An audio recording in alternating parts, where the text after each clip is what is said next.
Hello सबको। तो कैसे हो आप सब लोग? आशा कर सब बढ़िया होंगे and welcome to my channel. तो आज हम लोग बेटा इस चैप्टर को जिसका नाम है केमिकल कंट्रोल एंड कोऑर्डिनेशन, इसका लास्ट लेक्चर है और आज हम इसको बाल को खत्म करेंगे। तो कुर्सी की पेटी बांध लो, हमारे साथ चल पड़ो और लेट्स स्टार्ट। आज हम लोग करेंगे बेटा इसको खत्म। बहुत दिन हो गए थे लेक्चर नहीं आ पा रहा था। रीजन क्या था लेक्चर ना आने का? क्योंकि कहीं ना कहीं मैं बहुत बिजी चल रहा था। तो आज अपन लोग ग्लैंड सारे खत्म करेंगे। ग्लैंड छोड़ो, इस चैप्टर को ही खत्म करेंगे।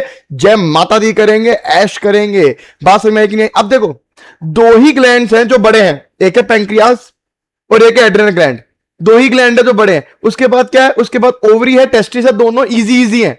और उसके बाद कुछ ऐसे ग्लैंड्स हैं जो एंडोक्राइन ग्लैंड्स नहीं है, मगर वो भी हार्मोन सिक्रेट करते हुए। अरे मेरी बात समझ में आ रही कि नहीं आ रही? तो बस इतना ही पढ़ना है।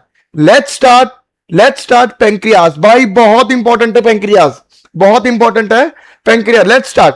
तो अपने को पता है बेटा पेंक्रियास क्या होता है? एक एंडोडर्मल इन ओरिजिन है। क्या है? एंडोडर्मल इन ओरिजिन है। अभी इसकी लोकेशन समझो, इसकी लोकेशन समझो। देखो, आपको पता है स्टमक, हमारा जो डाइजेस्टिव सिस्टम है उसमें स्टमक के बाद हमारा स्मॉल इंटेस्टाइन शुरू होता है। और स्मॉल इंटेस्टाइन में जो पहला पार्ट होता है ड्यूडेनम का, तो वो ऐसा कुछ सी शेप दिखता है। देखो, फर्स्ट पार्ट ऑफ ड्यूडेनम दिख रहा है कि नहीं दिख रहा? तो स्मॉल इंटेस्टाइन का पहला पार्ट क्या है? ड्यूडेनम है। तो ड्यूडेनम का फर्स्ट पार्ट जो ऐसे सी शेप दिखता है, ठीक है, उसके सी शेप की गोदी में ऐसे हमारा पेंक्रियास बैठा हुआ है। तो ये हरा हरा कलर का आपको दिख रहा है क्या? ये हरा हरा कलर का दिख रहा है, दिस इज पेंक्रियास। ये क्या है बालक? पेंक्रियाज है। अरे मेरी बात समझ में आएगी नहीं? अभी पेंक्रियाज बहुत इंपॉर्टेंट है भाई। पेंक्रियाज इज वेरी इंपॉर्टेंट भाई। पेंक्रियाज हमारे डाइजेशन में हेल्प करता है। सबसे इंपॉर्टेंट चीज तो यही है बाबा, कि पेंक्रियाज हमारे डाइजेशन में हेल्प करता है। इसके अलावा पेंक्रियाज का और भी काम है, वो भी जानेंगे।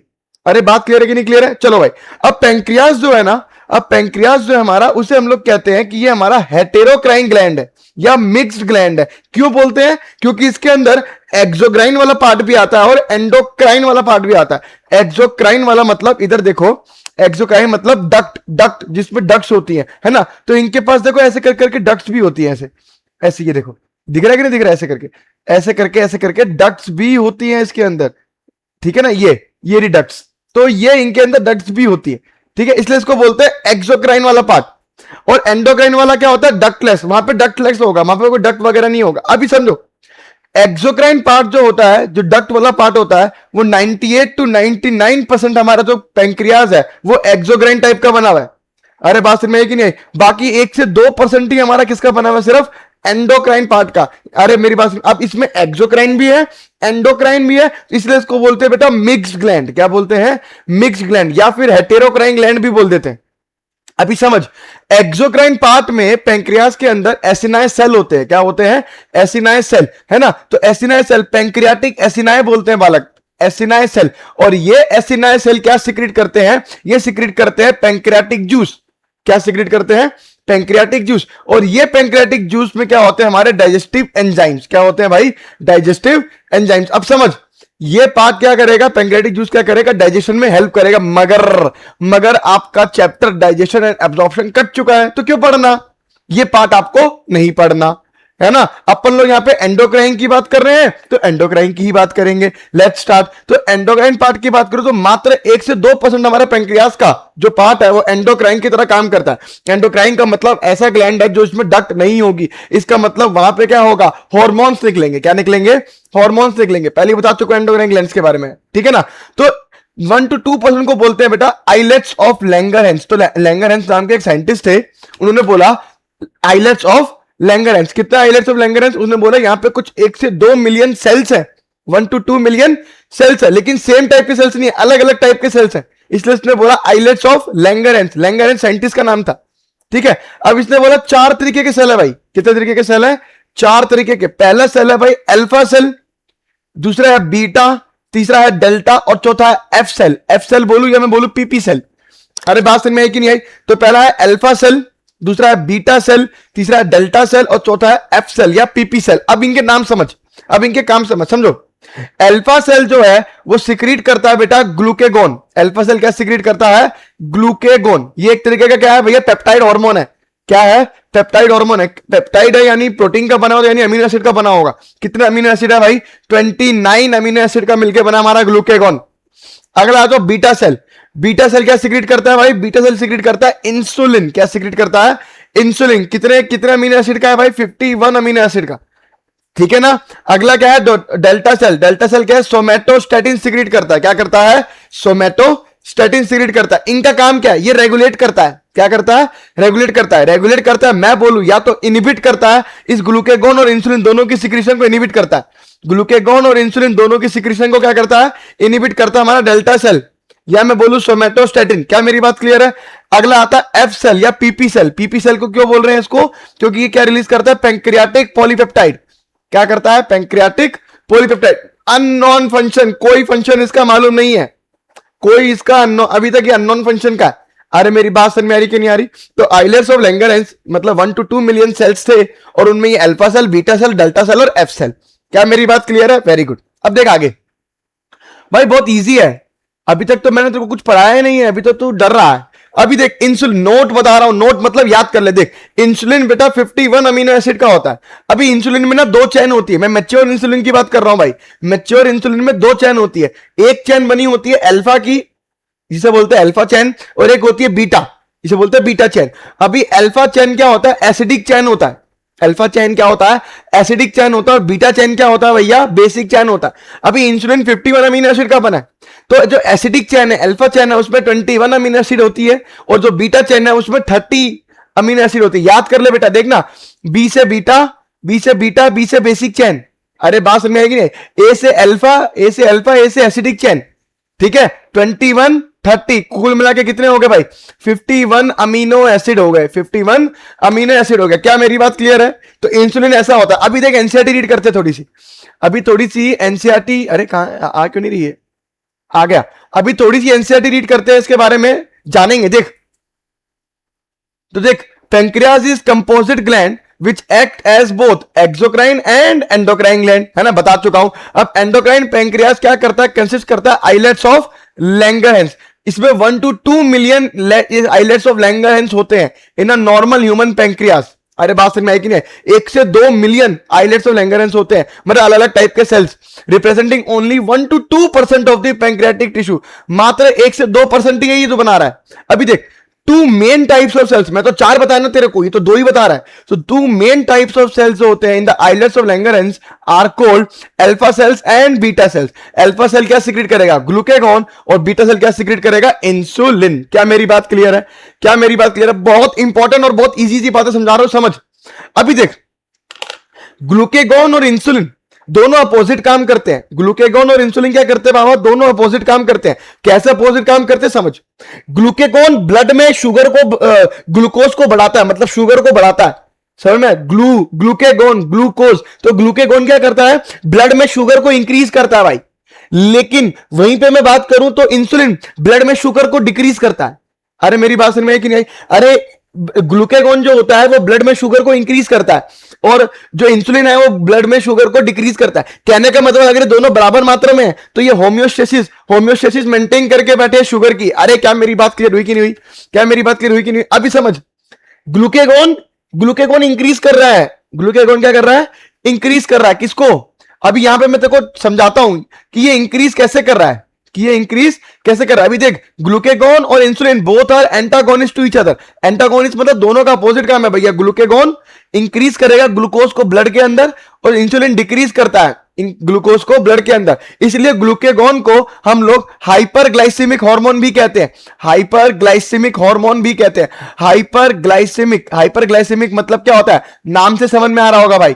हाइपरग्लाइसेमिक का मतलब होता है, देख देख यहाँ पे, हाइपर मतलब ज्यादा, ग्लाइसी मतलब ग्लूकोज, इमिक मतलब ब्लड। तो ब्लड के अंदर शुगर को बढ़ाने वाला कौन? ग्लूकेगॉन। तो ये इंसुलिन क्या होगा? ऑफकोर्स ये बात है, ये हाइपोग्लाइसेमिक हार्मोन होगा। क्या होगा? Hypoglycaemic hormone. अभी देख करता क्या है ये, बहुत नॉर्मल सी बात बताऊंगा, समझ। देख, अपन ने खाना वाना खाया, अपन ने क्या किया, इसको बड़ा तो करना भूल ही गया अपन ने खाना वाना खाया, खाना खाया, कार्बोहाइड्रेट अंदर आया। कार्बोहाइड्रेट का मेन फॉर्म क्या है? ग्लूकोज। अभी ब्लड में घूम रहा है हमारा ग्लूकोज। ब्लड में क्या घूम रहा है हमारा? ग्लूकोज। अभी देख क्या हुआ, अभी देख यहां पे मैं एक ब्लड वेसल बना दे रहा हूं। यहां पे मैं क्या बना दे रहा हूं? ब्लड वेसल बना दे रहा हूं। ये मेरी ब्लड वेसल है, ब्लड वेसल। अभी इस ब्लड वेसल में ब्लड है, और ब्लड के अंदर क्या घूम रहा है भैया? मस्त ग्लूकोज, मस्त ग्लूकोज घूम रहा है। है ना। और ग्लूकोज के पार्टिकल देख, काले रंग से दिखा रहा हूं, ये काले रंग के ग्लूकोज के पार्टिकल्स है, ये काले रंग ग्लूकोज के क्या है, पार्टिकल्स। अभी देख क्या करता है ग्लूकेगॉन, क्या करता है, इधर देख, मान लो ये सेल है, ये क्या है, एक सेल है, ठीक है ना। अभी ये सेल है, इस सेल के अंदर कुछ चैनल होते हैं, इस सेल के अंदर बेटा क्या होते हैं कुछ, देख इस सेल के अंदर एक चैनल बना रहा हूं यहां पे ऐसे करके, देख ये मैंने बना दिया, रुक जा, ये मैं बनाता हूं इस कलर से, ठीक है ना। अभी देख ये चैनल देख ऐसे करके बंद दिख रहे तेरे को, ये चैनल ऐसे करके बंद होते हैं स्टार्टिंग में। अरे बात समझ में आई कि नहीं है। ये चैनल किस चीज के हैं भाई, ये चैनल को बोलते हैं ग्लूकोज ट्रांसपोर्टर। क्या बोलते हैं बेटा, ग्लूकोज ट्रांसपोर्टर। ये ग्लूकोज को ट्रांसपोर्ट करवाता है, अरे ये ग्लूकोज को ट्रांसपोर्ट कराता है, इसलिए बोलते हैं ग्लूकोज ट्रांसपोर्टर। चैनल का नाम क्या होता है, GLUT4।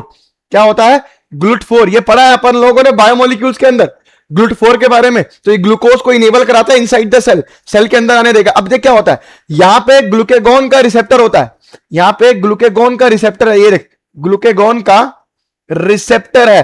तो अभी क्या होता है देख, अभी क्या होता है, जैसे ही ग्लूकेगॉन आया, जैसे ही ग्लूकेगॉन आया, ठीक है, जैसे ही ग्लूकेगॉन आया तो ये ग्लूकेगॉन क्या करता है, यहां पे आके बाइंड करता है, लेकिन ये चैनल खुलते नहीं है। ये चैनल क्या करते हैं, खुलते नहीं है।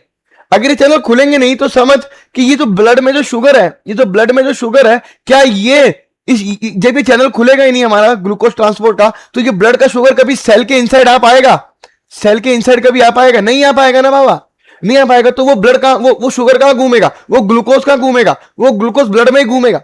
तो इसका मतलब क्या हुआ, हाइपरग्लाइसीमिया हो गया। अरे बात समझ में कि नहीं। लेकिन इंसुलिन क्या करता है, जैसे इंसुलिन का हार्मोन, जैसे इंसुलिन का हार्मोन क्या हो, यहां पे इंसुलिन का रिसेप्टर भी है भाई, जैसे इंसुलिन का रिसेप्टर यहां पे आ गया, जैसे ही इंसुलिन का रिसेप्टर यहां पे आ गया, अभी इंसुलिन का हार्मोन यहां पे आ गया और इंसुलिन के रिसेप्टर पे आके बाइंड कर गया। जैसे ही इंसुलिन के रिसेप्टर बाइंड करता है तो ये चैनल क्या कर जाते हैं, ये चैनल, ये GLUT4 क्या कर जाता है बेटा, ये GLUT4 ओपन कर जाता है, channel open, GLUT4 open, GLUT4 क्या करता है बेटा, ओपन। जैसे ही GLUT4 ओपन होता है तो ये ग्लूकोज के मॉलिक्यूल्स, ये काले वाले ग्लूकोज के मॉलिक्यूल जहां से क्या करते हैं, ये सेल के अंदर चले जाते हैं। अभी ये सेल के अंदर चले गए, सेल के अंदर गए तो ये ग्लूकोज का सेल के अंदर क्या हुआ, रेस्पिरेशन हुआ, और क्या हुआ, ब्रेकडाउन हुआ और एटीपी बन गया, ग्लूकोज का ब्रेकडाउन हुआ और एटीपी बन गया। अपने को तो फायदा है, अपने को तो क्या है, फायदा है, अरे एटीपी मिल रहा है भैया। अरे बात में साथ साथ क्या है, साथ साथ क्या है, साथ साथ देख ग्लूकोज ब्लड के अंदर कम भी होता जा रहा, ग्लूकोज ब्लड के अंदर बेटा कम भी होता जा रहा है। क्या मेरी बात क्लियर है कि नहीं। अरे सिंपल सी बात है, अगर सेल के ऊपर इंसुलिन आके बाइंड करता है, अगर सेल के ऊपर इंसुलिन आके बाइंड करता है तो ग्लूकोज ट्रांसपोर्टर खुल जाते हैं सेल के ऊपर के, यानी GLUT4 ओपन कर जाता है और ब्लड का शुगर एंट्री मार जाता है किसके अंदर, सेल के अंदर, और वहां पे इसका ब्रेकडाउन होता है और एटीपी बनता है ना। इससे क्या होगा, ब्लड में शुगर कम होगा। लेकिन ग्लूकेगॉन रिसेप्टर अगर आता है तो ग्लूकोज का ट्रांसपोर्ट का चैनल खुलता ही नहीं है, तो वो ब्लड में ही रह जाता है। क्या मेरी बात क्लियर हुई कि नहीं हुई। आई थिंक सारी बातें क्लियर है। इसके अलावा सुन, ग्लूकेगॉन, इसका मतलब ग्लूकेगॉन ब्लड में शुगर को इंक्रीज करेगा, यानी हर एक बॉडी में ऐसी रिएक्शन, हर एक बॉडी में ऐसी रिएक्शन जो ग्लूकोज को बढ़ाएगी वो कौन करेगा, ग्लूकेगॉन करेगा। सेम चीज, इंसुलिन शुगर को घटाएगा, इंसुलिन शुगर को घटाएगा। इसका मतलब हर एक वो रिएक्शन जो बॉडी में हो रही है जिसमें शुगर घट रहा है या शुगर बंद हो रहा है, शुगर कम हो रहा है, ग्लूकोज कम हो रहा है कि नहीं, तो वो कौन करवाएगा, इंसुलिन करवाएगा। ये तो एक तरीका बताया मैंने तेरे को, ये तो मैं एक तरीका बताया। अगला तरीका समझ और कैसे कैसे करता है, अगला तरीका समझ और कैसे कैसे करता है। इधर देख, अभी क्या होता है कि ये देख ग्लूकोज, अभी क्या होता है कि ग्लूकेगॉन क्या करता है, देख ग्लूकोज क्या करता है, कन्वर्ट करता है ग्लाइकोजन में, कन्वर्ट हो जाता है। अरे ग्लूकोज भी कार्बोहाइड्रेट है और ग्लाइकोजन भी कार्बोहाइड्रेट है। अभी सुन, ग्लूकोज का मेनली मेटाबॉलिज्म लीवर सेल में होता है, ग्लूकोज का मेनली मेटाबॉलिज्म यानी कार्बोहाइड्रेट का मेनली मेटाबॉलिज्म क्या होता है भैया, लीवर सेल में होता है। अरे बात समझ में आई कि नहीं आई। अभी तक होता क्या है, लीवर ग्लूकोज को स्टोर करता है in the form of glycogen, liver glucose को स्टोर करता है in the form of glucose नहीं, लीवर ग्लूकोज को स्टोर करता है in the form of glycogen. अभी क्या हुआ, ग्लूकोज बॉडी में बहुत ज्यादा घूम रहा था, ग्लूकोज ब्लड में बहुत ज्यादा क्या कर रहा था, घूम रहा था। तो हमारा अपना क्या है, ये ग्लूकेगॉन ने बोला कि यार ब्लड में तो वैसे ही बहुत ज्यादा है, तो अभी क्या होता है समझ, ये ग्लूकोज एंट्री मारता है कहां, अभी अभी मेरी बात समझ, तू समझ रहा है मेरी बात, इधर समझ। ये ग्लूकेगॉन गलत बोल गया मैं थोड़ा सा, इधर देख। अगर ये अभी ये देखिए ग्लूकोज है, अभी क्या है, ये ग्लूकोज है यानी कार्बोहाइड्रेट है। अभी ये ग्लूकोज अगर ब्लड में ही घूमता रहा, अगर ब्लड में ही घूमता रहा तो क्या होगा, ब्लड में ग्लूकोज लेवल बढ़ जाएगा। तो ग्लूकोज किस में कन्वर्ट हो गया, देख ग्लूकोज किस में कन्वर्ट हो गया, देख ग्लाइकोजन में, ग्लूकोज किस में कन्वर्ट हो गया, देख ग्लाइकोजन में। इसका मतलब अभी ग्लूकोज की मात्रा घट रही होगी, इसका मतलब ग्लूकोज की मात्रा घट रही है। और ये कहां चलता है बेटा, ये चलता है लीवर सेल में। कहां चलता है, लीवर सेल में होता है, क्योंकि ग्लूकोज कार्बोहाइड्रेट का मेटाबॉलिज्म ही कहां होता है, लीवर सेल में होता है। इतनी बात समझ ले बस। अभी देख, ग्लूकोज का ग्लाइकोजन में कन्वर्ट होना यानी ग्लाइकोजन का बनना, इसको बोलते हैं बेटा ग्लाइकोजेनेसिस। क्या बोलते हैं, ग्लाइकोजेनेसिस। अभी समझ, ग्लाइकोजेनेसिस में ग्लूकोज की कमी हुई है, ग्लाइकोजन बढ़ा है, ग्लूकोज कम हुआ है। ग्लूकोज कम हुआ मतलब क्या, ये इंसुलिन करवाएगा। ये कौन करवाएगा भाई, इंसुलिन करवाएगा। क्या मेरी बात क्लियर है, क्योंकि इंसुलिन का काम है ग्लूकोज को कम करवाना। अगर ग्लूकोज ग्लाइकोजन में कन्वर्ट हो जा रहा है तो वो कौन करवा रहा होगा, वो इंसुलिन करवा रहा होगा। तो ग्लाइकोजेनेसिस कौन करवाता है, इंसुलिन करवाता है। अभी समझ, ग्लाइकोजन से ग्लूकोज भी बनता है, ग्लाइकोजन से ग्लूकोज भी बनता है। अभी समझ, अगर तो ग्लूकोज बन रहा तो इसको बोलेंगे ग्लूकोजेनेसिस। क्या बन रहा, अरे यही बोलेंगे ना, ग्लूकोजेनेसिस। या मैं बोलूं ग्लाइकोजन टूट के ग्लूकोज बन रहा, ग्लाइकोजन टूट के क्या बन रहा, ग्लूकोज बन रहा, इसी को बोलेंगे बेटा ग्लाइकोजिनोलाइसिस। क्या बोलेंगे, ग्लाइकोजिनो, मतलब ग्लाइकोजन का टूटना और ग्लूकोज बनना, या फिर नॉर्मली ग्लूकोज बनना तो ग्लूकोजेनेसिस बोल सकते हैं। क्या मेरी बात क्लियर है, ये कौन करवा रहा होगा, इस प्रोसेस से क्या हो रहा है, इस प्रोसेस से बॉडी में ग्लूकोज बढ़ जा रहा है, ब्लड में ग्लूकोज बढ़ जा रहा है। ये कौन करवा रहा होगा बेटा, ये करवा रहा होगा ग्लूकेगॉन। कौन करवा रहा होगा, ग्लूकेगॉन करवा रहा होगा। क्या मेरी बात क्लियर, अरे ग्लाइकोजेनेसिस कौन करवा रहा, इंसुलिन करवा रहा। ये ग्लूकोजेनेसिस और ग्लाइकोजेनेसिस कौन करवा रहा है, ग्लूकेगॉन करवा रहा है। अभी आगे समझ, अभी आगे समझ। अभी बॉडी को ग्लूकोज की जरूरत है तो क्या करता है, अभी ग्लाइकोजन की कमी है, ग्लाइकोजन यूज हो गया सारा का सारा। अभी क्या होता है कि non carbohydrate other than carbohydrate के पार्टिकल है, जैसे फैट, जैसे प्रोटीन, ये कार्बोहाइड्रेट है क्या, ये कार्बोहाइड्रेट नहीं है। ये बिना कार्बोहाइड्रेट होते भी क्या बना रहे, एक नया ग्लूकोज, एक नया कार्बोहाइड्रेट बना दे रहे, एक नया कार्बोहाइड्रेट। अरे ये कार्बोहाइड्रेट मॉलिक्यूल है क्या, ये कार्बोहाइड्रेट मॉलिक्यूल नहीं है, फिर भी ये लोग कार्बोहाइड्रेट बना रहे, मतलब एक नया कार्ब बना दे रहे, एक नया ग्लूकोज बना दे रहे, इसलिए इसको बोलते हैं ग्लूको, मतलब ग्लूको नयू, नियो, नियो मतलब नया ग्लूकोज, जेनेसिस। अरे मेरी बात समझ में आई कि नहीं आई, अरे मेरी बात समझ में आई। अभी इधर समझना, ग्लूकोजेनेसिस, ग्लूकोजेनेसिस और ग्लूकोनियोजेनेसिस। इंपॉर्टेंट तो ये समझना, नियोजेनेसिस, इन दोनों में क्या फर्क है कि समझ ले। इधर देख, ग्लूकोजेनेसिस में क्या होता है कि जब भी ग्लाइकोजन कन्वर्ट हो रहा है ग्लूकोज में, जब भी ग्लाइकोजन कन्वर्ट हो रहा है ग्लूकोज में, अरे कार्बोहाइड्रेट ही कन्वर्ट हो रहा है कार्बोहाइड्रेट में, तो ग्लूकोजेनेसिस है। लेकिन ग्लूकोनियोजेनेसिस में क्या है, कोई कार्बोहाइड्रेट नहीं है, वो कोई अदर देन कार्बोहाइड्रेट, जैसे फैट है चाहे प्रोटीन है, ये कार्बोहाइड्रेट तो नहीं है ना भाई। ये अगर कन्वर्ट हो रहे हैं ग्लूकोज के अंदर यानी कार्बोहाइड्रेट के अंदर, इसको बोलते हैं बेटा ग्लूकोनियोजेनेसिस। क्या मेरी बात क्लियर है कि नहीं क्लियर है। ये भी क्या हो रहा है, इनसे भी क्या हो रहा है, देख इनसे भी फैट और प्रोटीन से किस में कन्वर्ट हो रहा है, ग्लूकोज में कन्वर्ट हो रहा है। मतलब ये क्या हो रहा है, देख इधर समझना, ये क्या कर रहा है, ये भी अपना ग्लूकोज का लेवल बढ़ा रहा है, यानी ये भी कौन करवा रहा होगा काम, अरे ये भी कौन करवा रहा होगा, अपना ग्लूकेगॉन काम करवा रहा होगा। अरे मेरी बात से, ग्लूकेगॉन इज हाइपरग्लाइसीमिक, ग्लूकोज की वैल्यू को बढ़ाएगा, ग्लूकोज की वैल्यू को बढ़ाएगा। अभी आगे एनसीईआरटी पढ़ते देख, सब समझ में आएगा। इधर देख, इधर देख, ग्लूकेगॉन एक पेप्टाइड हार्मोन है, मैंने पहले बताया प्रोटीन हार्मोन है, और प्ले करता है important role in maintaining the normal blood glucose level. ये मेंटेन करता है नॉर्मल ब्लड ग्लूकोज लेवल। अरे बात में है कि नहीं, नॉर्मल ब्लड ग्लूकोज लेवल कितना होता है बेटा, खाली पेट देखेगा तो खाली पेट कितना होता है, 70 से 110 जो होता है mg/dl। अगर ये है और ये वैल्यू है तो ये बिल्कुल, खाली पेट की बता रहा हूं, खाली पेट की, तो ये नॉर्मल है। 110 से लेके 126 अगर आ रही है खाली पेट तो ये समझ लो बेटा प्री डायबिटिक पेशेंट है। क्या है, प्री डायबिटिक पेशेंट है। मतलब अपना अभी दवाई खाने की जरूरत नहीं है, अभी दवाई खाने की जरूरत नहीं है, लेकिन हाँ अपना ध्यान रखने शुरू कर दो, अपनी डाइट वाइट ठीक कर लो, लाइफस्टाइल ठीक कर लो। 126 से ऊपर हो गया यानी 127, 128 खाली पेट आने लग गया, समझ जाओ आप लोग क्या हो गया, डायबिटिक हो गया, पेशेंट क्या हो गया है, डायबिटिक हो गया है ना। थोड़ा और बढ़ जाएगा तो क्या करेंगे अपन लोग, दवाई देना शुरू कर देंगे इसको। अरे बात समझ में आई कि नहीं आई। इसके अलावा भूखे पेट, ये तो मैंने भूखा पेट बताया, फास्टिंग बताया, खाना खाने के बाद, खाना खाने की बात की शुगर मालूम है तुम लोगों को, अगर खाना खाने के बाद 180 प्लस आ रही है, 180 प्लस आ रही है, खाना खाने के 1-2 घंटे बाद 180 प्लस आ रही है, समझ जाना आपकी बॉडी में आपको ग्लूकोज, आपको डायबिटीज हो गया है। अरे शुगर की बीमारी होगी आप लोगों को, शक्कर की बीमारी हो गई है। ठीक है, अभी देख आगे, अभी देख सारा समझा रहा हूं, तेरे को टाइम लगेगा समझाने में। Glucagon acts mainly on liver cells, मैंने आपको पहले बताया, क्योंकि glucagon acts mainly on liver cells. क्यों, क्योंकि कार्बोहाइड्रेट की बात कर रहा हूं, ग्लूकोज की बात कर रहा हूं, तो ग्लूकोज का जो भी मेटाबॉलिज्म होता है बेटा वो लीवर में होता है। क्या होता है, लीवर में होता है। अभी लीवर में हो रहा तो मैं क्या कर सकता हूं, तो वो ग्लूकेगॉन भी क्या करेगा, लीवर सेल पे काम करेगा ना बाबा। अरे बात समझ में आई कि नहीं, लीवर के सेल को बोलते हैं हिपेटोसाइट्स।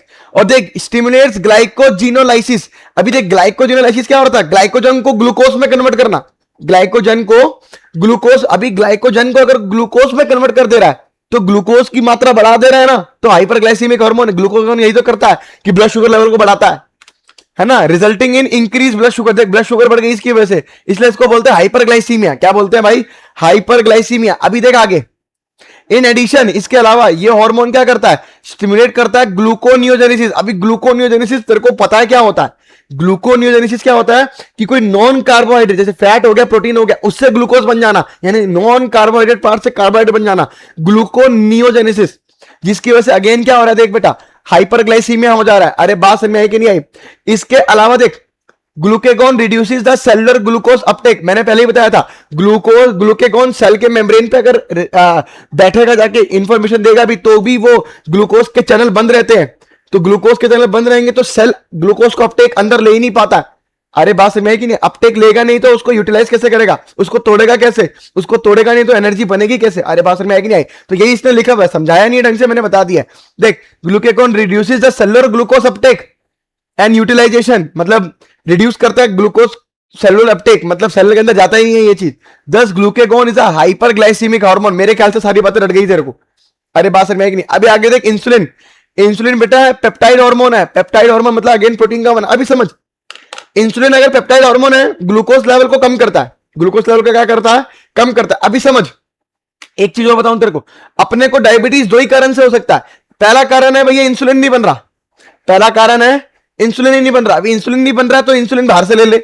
इंसुलिन क्या कर ले, बाहर से ले ले। अगर इंसुलिन बाहर से लेगा तो भाई डायरेक्टली मुंह से मत लियो, डायरेक्टली माउथ से नहीं खाना है उसको। रीजन क्या है, क्योंकि प्रोटीन का बना हुआ है। अभी ये इंसुलिन लिया मैंने, प्रोटीन का बना हुआ, मुंह में रखा, पेट में गया। अभी हमारा स्टमक क्या करता है, स्टमक पूरे प्रोटीन को तहस नहस कर देता है भैया। Stomach is the main site for protein digestion. अरे मेरी बात क्लियर हुई कि नहीं, प्रोटीन को पूरा ब्रेक डाउन करता है। अभी इंसुलिन पेट में जाएगा, प्रोटीन को तोड़ देगा वो। अभी प्रोटीन को तोड़ देगा तो फिर फायदा क्या है।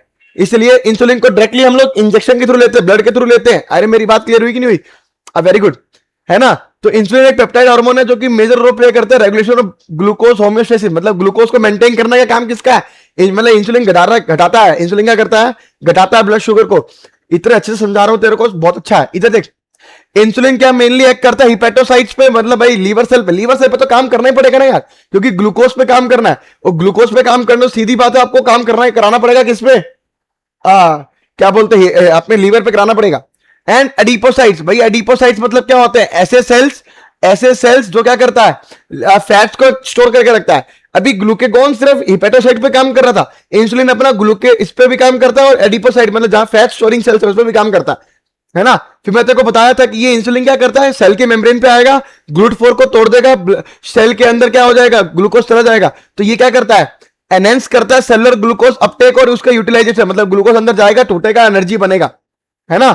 तो इसका क्या होता है, as a result there is rapid movement of glucose from blood to hepatocytes and adipocyte resulting in decrease blood glucose level, है कि नहीं। इसमें क्या होगा कि तुरंत ग्लूकोज होगा हमारा, तुरंत हिपेटोसाइट में जाकर घुस जाएगा, किसी भी सेल के अंदर घुस जाएगा, और क्या होगा, ब्लड ग्लूकोज लेवल कम हो जाएगा। इसलिए इसको बोलते हैं बेटा हाइपोग्लाइसीमिया। क्या बोलते हैं, हाइपोग्लाइसीमिया। ब्लड में शुगर को कम करता है हमारा कौन, ये भाई साहब। इसके अलावा देख, insulin also stimulate conversion of glucose to glycogen, ये पहले बता चुका हूं तेरे को। अरे ग्लूकोज को ग्लाइकोजन में कन्वर्ट करने वाला कौन करवाता है, इंसुलिन करवाता है। क्या बोलते हैं इसको, ग्लाइकोजेनेसिस।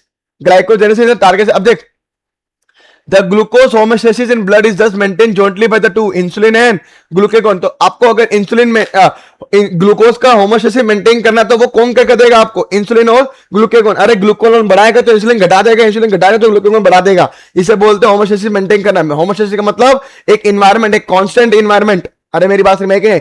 अभी देख, अभी क्या होता है अगर इंसुलिन की बॉडी में कमी हो गई, अभी क्या होता है इंसुलिन में, ये मैं तेरे को पूरा पैराग्राफ है ना, ये देखो मैं पूरा पैराग्राफ है ना एक बारी में समझा दे रहा हूं। देख ये कीटोन बॉडीज वगैरह सब समझा दूंगा, देख बहुत मजा आएगा तेरे को सुनने में।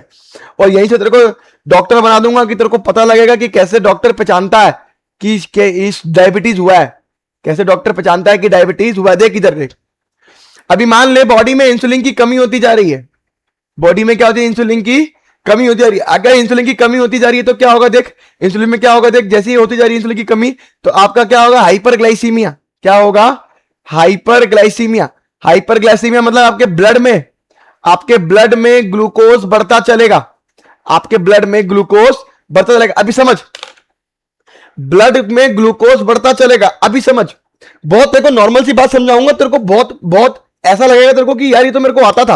अभी सुन, ब्लड क्या करता है, हर बार छानने के लिए किसके पास जाता है, किडनी के पास जाता है कि भैया मेरे को छान, मेरे में से जो खराब चीजें हैं, मेरे में से जो खराब चीजें हैं वो क्या कर, बाहर निकाल के फेंक दे यूरिन के थ्रू। मेरी बात समझना, मेरे यूरिन के थ्रू क्या करते हैं, बाहर निकाल के फेंक दे। अभी क्या होता है कि ब्लड में से ग्लूकोज नहीं जाता, ब्लड ग्लूकोज अगर किडनी से गलती से ग्लूकोज छन भी जाता है ना, अगर किडनी से, अभी मान ले ब्लड में ग्लूकोज है, ब्लड में क्या है, ग्लूकोज है, अभी ग्लूकोज किडनी के पास गया और ब्लड किडनी से अंदर गया, जैसे ही अंदर गया ब्लड किडनी के अंदर, है कि नहीं, तो उसको छानना शुरू किया। तो छानते वक्त क्या, मान ले ग्लूकोज भी किडनी में आ गया, तो क्या बॉडी क्या कहती है, ग्लूकोज तो इंपॉर्टेंट है भाई, वापसी ब्लड में भेज दो। तो वो क्या करता है, वापसी ब्लड में चला जाता है। लेकिन जब बॉडी में ग्लूकोज की मात्रा ज्यादा हो जाती है ना, बॉडी में ग्लूकोज की मात्रा ज्यादा होती है, तो हमारी किडनी इतनी शुगर को छान ही नहीं पाती, ग्लूकोज को छान नहीं पाती, तो कुछ अमाउंट ऑफ ग्लूकोज यूरिन में रह ही जाता है। नॉर्मली हमारी बॉडी में, हमारी यूरिन में ग्लूकोज नहीं आता क्योंकि हमारी बॉडी उसको वापसी रीअब्सॉर्ब कर लेती है। ग्लूकोज इंपॉर्टेंट है, लेकिन इतना भी नहीं कि बहुत हाई मात्रा में इंपॉर्टेंट हो, एक नॉर्मल लेवल पे इंपॉर्टेंट है। अरे बात में, अब तुम्हारा बहुत हाई लेवल पे ग्लूकोज है, तो किडनी कहेगी इतना ग्लूकोज का मैं क्या, बॉडी कहेगी इतना ग्लूकोज का मैं क्या करूं, किडनी को बोलेगी भैया बाहर फेंक दे। अभी किडनी बाहर कैसे फेंकेगी, इसको यूरिन के थ्रू फेंकेगी। आई यूरिन के थ्रू फेंकेगी इसको, अगर यूरिन के थ्रू फेंकेगी तो यूरिन में क्या दिखेगा आपको, यूरिन में, यूरिन टेस्ट कराओगे वहां पे ग्लूकोज दिखेगा, और अगर यूरिन में ग्लूकोज दिखता है तो बोलते हैं बेटा ग्लाइकोसूरिया। क्या बोलते हैं, ग्लाइकोसूरिया। ग्लाइको मतलब ग्लूकोज का दिख रहा है, सूर्या यूरिया मतलब यूरिन में ग्लूकोज दिख रहा है। अगर हाइपर ग्लाइसेमिया होता है तो क्या होता है, ग्लाइकोसूरिया। क्या होता है, ग्लाइकोसूरिया। ग्लाइकोसूरिया मतलब ग्लूकोज दिख रहा है यूरिन में, लिख दे रहा हूं, ग्लूकोज इन यूरिन। अभी देख, अगर यूरिन में ग्लूकोज दिख रहा यानी ब्लड में बहुत ज्यादा ग्लूकोज है, ब्लड में बहुत ज्यादा ग्लूकोज है, तभी तो यूरिन में ग्लूकोज आ गया भाई। बॉडी क्या कहती है कि भैया ये तो बहुत ज्यादा ग्लूकोज है बॉडी में, मुझे इतना नहीं और यूरिन से बाहर निकालो इसको। तो बॉडी क्या करेगी, बार बार यूरिन बनाएगी। बॉडी क्या करेगी, बार बार यूरिन बनाएगी, और जैसे ही बार बार यूरिन बनाएगी तो आपको बार बार यूरिन जाना पड़ेगा, और मल्टीपल टाइम्स यूरिन जाना पड़ेगा। इसको बोलते हैं बेटा पोलीयूरिया। क्या बोलते हैं, पोलीयूरिया। अरे मेरी बात समझ में आ रही कि नहीं आ रही, पोलीयूरिया मतलब क्या होता है, बार बार बार बार वॉशरूम मतलब यूरिन करने जाना। अभी समझ, बार बार यूरिन जाएगा। देख सिम्टम है, देख सिम्टम है, डायबिटीज के पेशेंट को बार बार यूरिन आता है। डायबिटीज की पेशेंट की रिपोर्ट में ग्लाइकोसूरिया, यूरिन का टेस्ट कराते तो क्या दिखता है, ग्लूकोज दिखता है। अरे बात में, डायबिटीज की पेशेंट में ब्लड टेस्ट जब कराते हैं, ब्लड टेस्ट जब कराते हैं, ब्लड में शुगर कितना है तो बढ़ावा मिलता है। कितना बढ़ावा मिलता है बेटा, 180 mg पर डीएल से ऊपर, 180 mg पर डीएल से ऊपर। पता लग जाता है कि खाना खाने के बाद की बात कर रहा हूं, खाना खाने के बाद की बात कर रहा हूं। अरे बात समझ आई कि नहीं आई।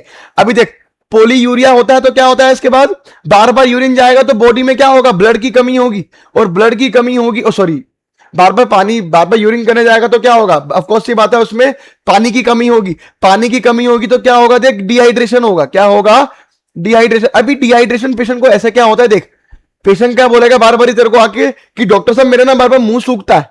क्या होता है, dryness of mouth, dryness of mouth बोलता है, dryness of mouth and throat, कि डॉक्टर साहब मेरा ना बार बार गला सूख जाता है, मेरा बार बार मुंह सूख जाता है, बार बार पानी पीना पड़ता है। वो क्यों पीना पड़ रहा है, क्योंकि आपकी बॉडी बार बार ही आपको यूरिन करवा रही। और यूरिन क्यों करवा रही, क्योंकि आपकी बॉडी में बहुत ग्लूकोज है, ग्लूकोज बाहर निकलवा रही है वो यूरिन से। अरे मेरी बात क्लियर हुई कि नहीं, ये डिहाइड्रेशन होने लग जाता है उन पेशेंटों को। क्या होने लग जाता है भाई, डिहाइड्रेशन। तो देख ऐसा होता है कुछ, dryness of mouth and throat, patient यही बोलता है आके, पेशेंट यही बोलता है आके आपको। आप इसी से पहचानते हैं कि अच्छा ये सारे सिम्टम जब तो आप देखते हैं ना, तो आपको दिमाग में थनकता है कि भैया ये तो इंसुलिन की कमी से हो रहा है। अभी आगे समझ, अभी आगे समझ, इंसुलिन की कमी है। इंसुलिन की क्या है, कमी है। अगर इंसुलिन की कमी है तो सोच, सेल के ऊपर मेम्ब्रेन, सेल के ऊपर जो मेम्ब्रेन के ऊपर जो इंसुलिन का रिसेप्टर था, जिसपे अगर ये खुलता, जिसपे अगर ये इंसुलिन बैठता तो ग्लूकोज का ट्रांसपोर्टर खुल जाता और ग्लूकोज अंदर आ जाता। और ग्लूकोज अंदर आता, ग्लूकोज अंदर आता तो इससे क्या होता, सेल को एनर्जी मिलती, एटीपी मिलता, सेल को एनर्जी मिलती, एटीपी मिलता। ये तो नॉर्मली होता। अरे ये ग्लूकोज कहां से आ रहा है, ये खाना खाने से आ रहा है, खाना खाने से आ रहा है। अभी समझ, इंसुलिन की कमी हो गई, इंसुलिन की कमी होगी तो क्या ये ग्लूकोज अंदर आएगा, नहीं आएगा। क्या सेल को एनर्जी मिलेगी, नहीं मिलेगी। इसका मतलब सेल क्या रहेगा, भूखा रहेगा। सेल क्या रहेगा, भूखा रहेगा एनर्जी को, उसको लगेगा और खाना दो, तो आपको क्या लगेगा, बार बार भूख लगेगी, है ना। अरे सेल को लग रहा है कि ऊपर से खाना ही नहीं आ रहा है, अरे सेल को लग रहा है ऊपर से खाना ही नहीं आ रहा है, अरे बात समझ में, लेकिन खाना आ रहा है, लेकिन वो सारा का सारा खाना ग्लूकोज है कहां, एक्चुअली में सारा सारा ग्लूकोज ब्लड में भरा पड़ा है। अरे ग्लूकोज सेल के अंदर चाहिए ना भाई, सेल के अंदर ही तो जाएगा, तभी तो एटीपी बनाएगा, टूटेगा फूटेगा तो। अभी क्या हो रहा है इसके अंदर, अभी इसके अंदर ये हो रहा है ग्लूकोज ब्लड में घूमे जा रहा है। अभी सेल को तो भूख लग रही है ना, सेल को तो भूख लग रही है, इसलिए आपको बार बार भूख लगती है। क्या लगती है, बार बार भूख लगती है। बार बार भूख लगने को बोलते हैं बेटा पॉलीफेजिया। क्या बोलते हैं बालक, पॉलीफेजिया। क्या मेरी बातें क्लियर हो रही कि नहीं, ये भी सिम्टम है डॉक्टर साहब, बार बार भूख लगती है, बार बार भूख लगती है, डॉक्टर साहब को ये बोलते हैं कि अभी आगे समझ, तू बार बार खाना खा तो रहा है, लेकिन तू क्या कर रहा है, बार बार खाना खिलाता और खा तो रहा है, लेकिन उससे तेरा क्या हो रहा है, सिर्फ ग्लूकोज लेवल बढ़ता रहा है ब्लड के अंदर। बात समझ में आ रही कि नहीं आ रही, आपके सेल को तो अभी भी ग्लूकोज ढंग से मिल नहीं रहा है, इसलिए क्या एनर्जी ढंग से बन नहीं रही है, इसलिए डायबिटीज का पेशेंट बड़ा वीक वीक फील करता है, वीकनेस रहती है पेशेंट के अंदर। डॉक्टर साहब वीकनेस बनी हुई है, देख कितने सारे सिम्टम तेरे को यहीं से याद हो रहे डायबिटीज के। डायबिटीज का पेशेंट तेरे को आगे यही बोलेगा, डायबिटीज का पेशेंट तेरे को आके यही बोलेगा। डायबिटीज मेलाइटस की बात कर रहा हूं, इंसिपिडस की बात नहीं कर रहा हूं। डायबिटीज मेलाइटस का पेशेंट आगे यही बोलता है तेरे को, डायबिटीज इंसिपिडस पढ़ा चुका हूं तेरे को। अरे बात क्लियर है कि नहीं क्लियर है, अभी आगे देख। अभी जब ग्लूकोज नहीं अंदर जाता, सेल के अंदर नहीं जाता, तो क्या होता है एक्चुअली में, अब ग्लूकोज टूट नहीं रहे अंदर जाके, लेकिन सेल को तो एनर्जी चाहिए, तो सेल अलग तरीका अपनाता है। अभी सेल को बहुत जल्दी एनर्जी चाहिए, क्योंकि ये क्या ग्लूकोज तो अंदर आ ही नहीं रहा है, तो सेल क्या करता है, कहता है बाहर में जा मैं फैट को तोड़ दूंगा, लेकिन ये फैट को प्रॉपर तरीके से नहीं तोड़ पाता, इनकम्प्लीटली तोड़ता है, इनकम्प्लीटली तोड़ता है। अभी जैसे ये इनकम्प्लीटली तोड़ता है ना, तो जैसे तो फैट जब टूटता है इनकम्प्लीटली, तो एक इसका बाय प्रोडक्ट निकलता है। क्या निकलता है, बाय प्रोडक्ट निकलता है। उस बाय प्रोडक्ट को बोलते हैं बेटा कीटोन बॉडीज। अरे बहुत हार्मफुल है हमारे लिए, क्या है, कीटोन बॉडीज। अभी समझ, ये कीटोन बॉडीज क्या होती है, ये हमारे ब्लड में, ऑफ कोर्स सी बात है हमारे ब्लड में बनेगी, ये हमारे ब्लड में बनेगी। अपना ब्लड क्या होना चाहिए, अपना ब्लड स्लाइटली अल्कलाइन होना चाहिए, स्लाइटली अल्कलाइन होना चाहिए, उसका पीएच अल्कलाइन होना चाहिए। लेकिन ये कीटोन बॉडीज जब ब्लड में मिलती हैं, तो अपना ब्लड क्या करता है, एसिडिक होने लगता है भाई। क्या होता है, एसिडिक होने लगता है। और ये एसिडिक क्यों हो रहा है, क्योंकि इस कीटोन बॉडीज की वजह से, इसलिए इसको बोलते हैं ब्लड में क्या होता है, कीटो एसिडोसिस। क्या बोलते हैं बेटा, कीटो एसिडोसिस हो गया पेशेंट को। अभी ये बहुत खतरनाक है, ये इसको ठीक करवाओ, इसे ठीक होना चाहिए। Ketone bodies is are not toxic है अपने लिए। अरे मेरी बात समझ में नहीं आई, तो ब्लड रिपोर्ट पे आते तो कीटो एसिड, यूरिन में भी कीटोन बॉडीज दिखने, अरे ब्लड में है तो ब्लड तो छनेगा ना, ब्लड तो छनेगा किडनी के अंदर, तो किडनी के अंदर भी कीटोन बॉडीज देखने को मिलती है यूरिन के अंदर। अरे मेरी बात समझ में आ रही कि नहीं आ रही, ये सारे सिम्टम तेरे को मैंने बता दिए डायबिटीज के, ये सारे सिम्टम मैंने तेरे को बता दिए डायबिटीज के, कैसे कीटोन बॉडीज दिखती है ये भी बता दिया। ये पूरा का पूरा पैराग्राफ अगर कल को मन करे पढ़ने का, ये पूरा का पूरा पैराग्राफ अगर कल को मन करे पढ़ने का, तो इससे बेहतरीन ही तेरे को मैंने बता दिया। अभी सुन, डायबिटिक पेशेंट को बड़ी इजीली ट्रीट कर सकते हैं विद इंसुलिन थेरेपी। इंसुलिन दो ठीक होंगे, इंसुलिन दो ठीक होंगे, लेकिन अभी मेरी बात समझ, इंसुलिन ब्लड के थ्रू देना है, डायरेक्टली मुंह के थ्रू देना, तेरे को बता दिया है, मेरे को कमेंट में बताइए क्यों बताया मैंने। अरे मेरी बात समझ में आई कि नहीं आई, है ना। अभी बाद पहले हम पढ़ाते थे कि डायबिटीज टाइप 1 टाइप 2 की होती है, अभी जानना नहीं टाइप 1 टाइप 2 क्या होता है, पेपर में नहीं आएगा आप लोगों के। अरे बात क्लियर है, अरे मेरी बात क्लियर है। यहाँ पे पेंक्रियास अपन ने खत्म करा दिया बेटा, अच्छा पेंक्रियास खत्म नहीं हुआ ये अल्फा सेल बीटा सेल पढ़ा दिया। अभी एक डेल्टा सेल तेरे को मैंने बताया था, अरे तुम्हें मैंने बताया तो था अभी डेल्टा सेल के बारे में, delta delta delta delta delta cell है ना। अभी डेल्टा सेल के बारे में मैं तुम्हें बता चुका हूं कि डेल्टा सेल का काम क्या है भैया, ये क्या करता है, अल्फा सेल और बीटा सेल की प्रोडक्शन को रोकता है। क्या बोलते हैं, सोमेटोस्टेटिन रिलीज करता है, इनहिबिट करता है। एफ सेल पीपी सेल का काम अपने को नहीं मालूम ना जानना, अपने को नहीं मालूम ना जानना, अपने को नहीं मालूम मतलब अननोन है, अपने को नहीं मालूम मतलब ये नहीं कि मेरे को नहीं मालूम, इसका मतलब अननोन है। अरे मेरी बात क्लियर है। अभी आ जाओ एड्रिनल ग्लैंड। अभी एड्रिनल ग्लैंड की बात करूं तो ये बहुत इंपॉर्टेंट आप लोगों के लिए पढ़ना, बहुत ज्यादा इंपॉर्टेंट है, समझो मेरी बात। एड्रिनल ग्लैंड, एड्रिनल ग्लैंड ये आपको कहां देखने को मिलता है, पहले ये समझो। ऐसे हमारी किडनी है ना, किडनी, ये किडनी के ऊपर ऐसे टोपी होती है, ऐसे किडनी के ऊपर ऐसे टोपी पहन के बैठी है, जैसे मान लो, है कि नहीं, ये किडनी ऐसे टोपी के पहन के बैठी है, इसलिए इसको बोलते हैं बेटा एड्रिनल ग्लैंड। क्या बोलते हैं, इन्हें बोलते हैं एड्रिनल ग्लैंड, या मैं बोलूं इसी को बोलते हैं बेटा, इसी को हम बोलते हैं सुपरा रीनल ग्लैंड। क्या बोल सकते हैं, सुपरा रीनल मतलब किडनी के ऊपर है, तो सुपरा रीनल ग्लैंड भी बोल सकते हैं। अभी देख, एड्रिनल ग्लैंड को दो हिस्सों में बांटा गया है। इधर देख, एड्रिनल ग्लैंड अगर आपको दिखेंगे ना, ऐसे दिखेंगे, देख देख, एक ये बाहर वाला पार्ट दिख रहा है देखो, ये बाहर वाला पार्ट, ये बाहर वाला, इसे बोलते हैं बेटा एड्रिनल कोर्टेक्स। क्या बोलते हैं, एड्रिनल कॉर्टेक्स। और ये जो अंदर वाला पार्ट है इसे बोलते हैं बेटा एड्रिनल मेडुला। क्या बोलते हैं? एड्रिनल। ये देख, ये बाहर वाला पार्ट हो गया, देख एड्रिनल, एड्रिनल कॉर्टेक्स बोलते हैं। क्या बोलते हैं? Adrenal cortex. ये आपका 80% जो बना रहा है एड्रिनल कॉर्टेक्स बना रहा है। अरे बात में कि नहीं, अंदर वाले को बोलते हैं बेटा एड्रिनल मेडुला। क्या बोलते हैं? Adrenal medulla. अरे मेरी बात क्लियर है कि नहीं क्लियर है? Adrenal medulla. अभी समझ, अभी मैं तेरे को एक चीज बताई थी थोड़ी देर पहले। क्या बताई थी बेटा? कि एड्रिनल कॉर्टेक्स जो होता है ना वो मीजोडर्मल इन ओरिजिन है। क्या है? ये मैं पढ़ा चुका हूं, पाप एजी T2P2, पाप एजी T2P2, ये सब पढ़ा चुका हूं पहले लेक्चर में, देखना जाके। ये मीजोडर्मल ओरिजिन है बेटा, और ये आपकी एक्टोडर्मल ओरिजिन है। क्या है ये? एक्टोडर्मल ओरिजिन होती है इसकी। अभी इधर समझ, ये एक्टोडर्मल की ओरिजिन है और ये मीजोडर्मल की ओरिजिन है, इसलिए एड्रिनल ग्लैंड जो होता है हमारा वो क्या होता है? एक्टोमीजोडर्मल। एक्टोमीजोडर्मल इन ओरिजिन, मतलब ये एक्टोडर्मल भी है और मीजोडर्मल भी है। ये मैं तुम्हें याद करा चुका हूं पहले से ही। अरे मेरी बात समझ में है कि नहीं? अभी एड्रिनल कॉर्टेक्स के 3 जोन है, सब पढ़ा दूंगा बेटा यहीं। एड्रिनल कॉर्टेक्स को, एड्रिनल कॉर्टेक्स को बेटा 3 जोन में डिवाइड किया गया, 3 जोन में डिवाइड किया गया। 3 जोन यहां लिख रहा हूं देख, 3 जोन यहां लिख रहा हूं देख, 3 जोन में डिवाइड। बेटा क्वेश्चन आएगा यहां से, फिर रोएगा नहीं बताया था तो रोएगा कि नहीं पढ़ाया था। देख, पहला जोन है जोना ग्लोमेरुलोसा, जोना ग्लोमेरुलोसा। पहली बात तो 3 जोन में बांटा गया तो तीनों में जोना तो आना ही है, जोना, जोना और जोना।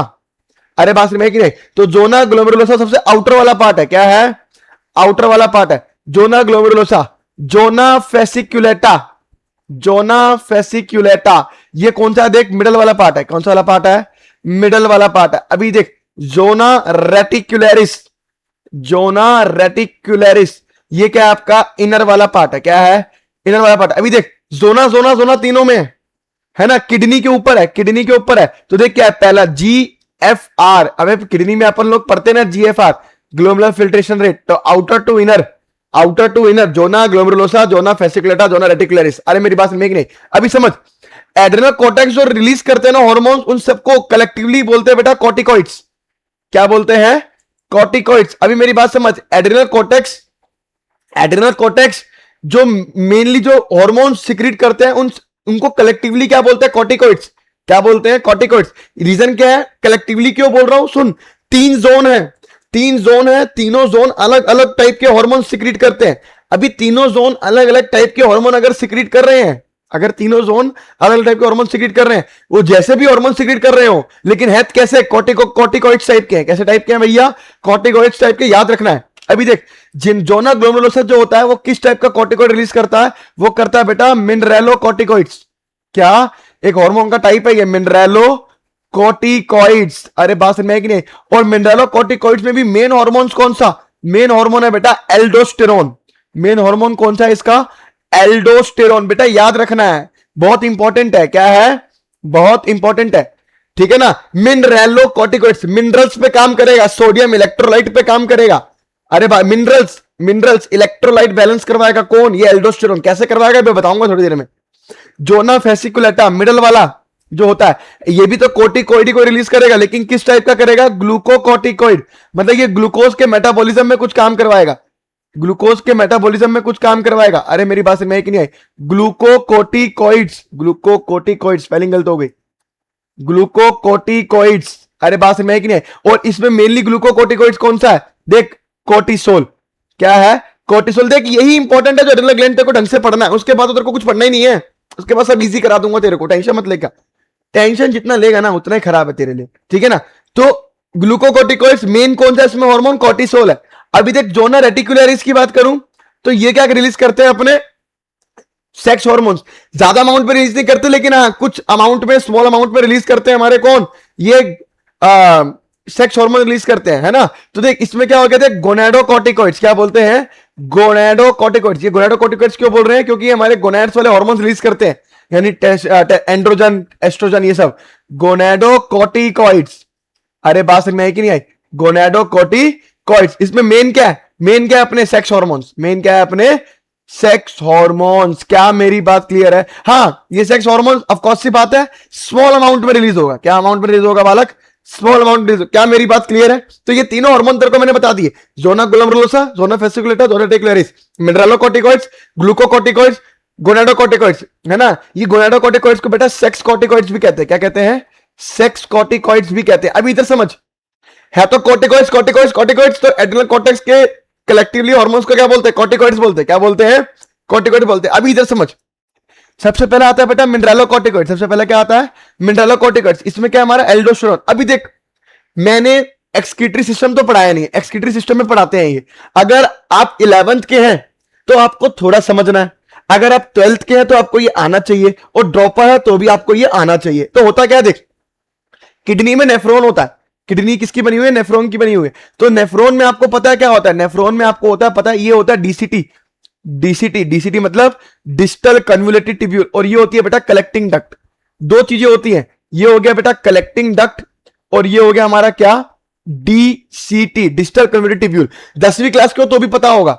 अभी देख, ये होगी हमारी ब्लड वेसल। ये क्या होगी हमारी? ऐसे करके ब्लड वेसल होगी। अब देख होता क्या है, डीसीटी में जब क्या होता है, डीसीटी पे हमारा कौन काम करता है? ये एल्डोस्टेरोन काम करता है। क्या काम करता है? एल्डोस्टेरोन काम करता है। और एल्डोस्टेरोन इस पे भी, कलेक्टिंग डक्ट पे भी काम करता है। देख करता क्या है, नॉर्मल सी बात है, समझो। जब हम देखते हैं कि इस डीसीटी के अंदर सोडियम आयन की मात्रा ज्यादा है, सोडियम आयन की मात्रा ज्यादा है, और ब्लड के अंदर सोडियम आयन की मात्रा थोड़ी कम है, ब्लड के अंदर सोडियम आयन की मात्रा थोड़ी कम है, तो बॉडी क्या करती है? बॉडी क्या करती है? एल्डोस्टेरोन क्या करता है? एल्डोस्टेरोन आता है, एल्डोस्टेरोन आता है और इस पे काम करता है। किस पे? हमारा डीसीटी पे काम करता है। जैसे डीसीटी पे काम करता है तो ये सोडियम आयन हमारे कहां? ब्लड के अंदर जाने लगते हैं। सोडियम आयन क्या करता है? हमारा ब्लड के अंदर जाने लगता है। अब देख, ब्लड के अंदर जैसी सोडियम आयन जाने लगेगा, ब्लड के अंदर जैसी सोडियम आयन ज्यादा जाने लगेगा, तो देख यहां पे सोडियम आयन बढ़ने लगेगा, यहां पे सोडियम आयन बढ़ने लगेगा, और इधर डीसीटी में सोडियम आयन घटने लगेगा। सोडियम आयन क्या करने लगेगा? घटने लगेगा। अब इधर देख, सोडियम आयन बढ़ने लगेगा कहां? ब्लड वेसल में, ब्लड में सोडियम आयन बढ़ने लगेगा, और यहां पे डीसीटी में सोडियम आयन घटने लगेगा। तो क्या होता है? साथ साथ जो पानी होता है ना, पानी भी क्या करता है? पानी यहां पे बढ़ने लगेगा।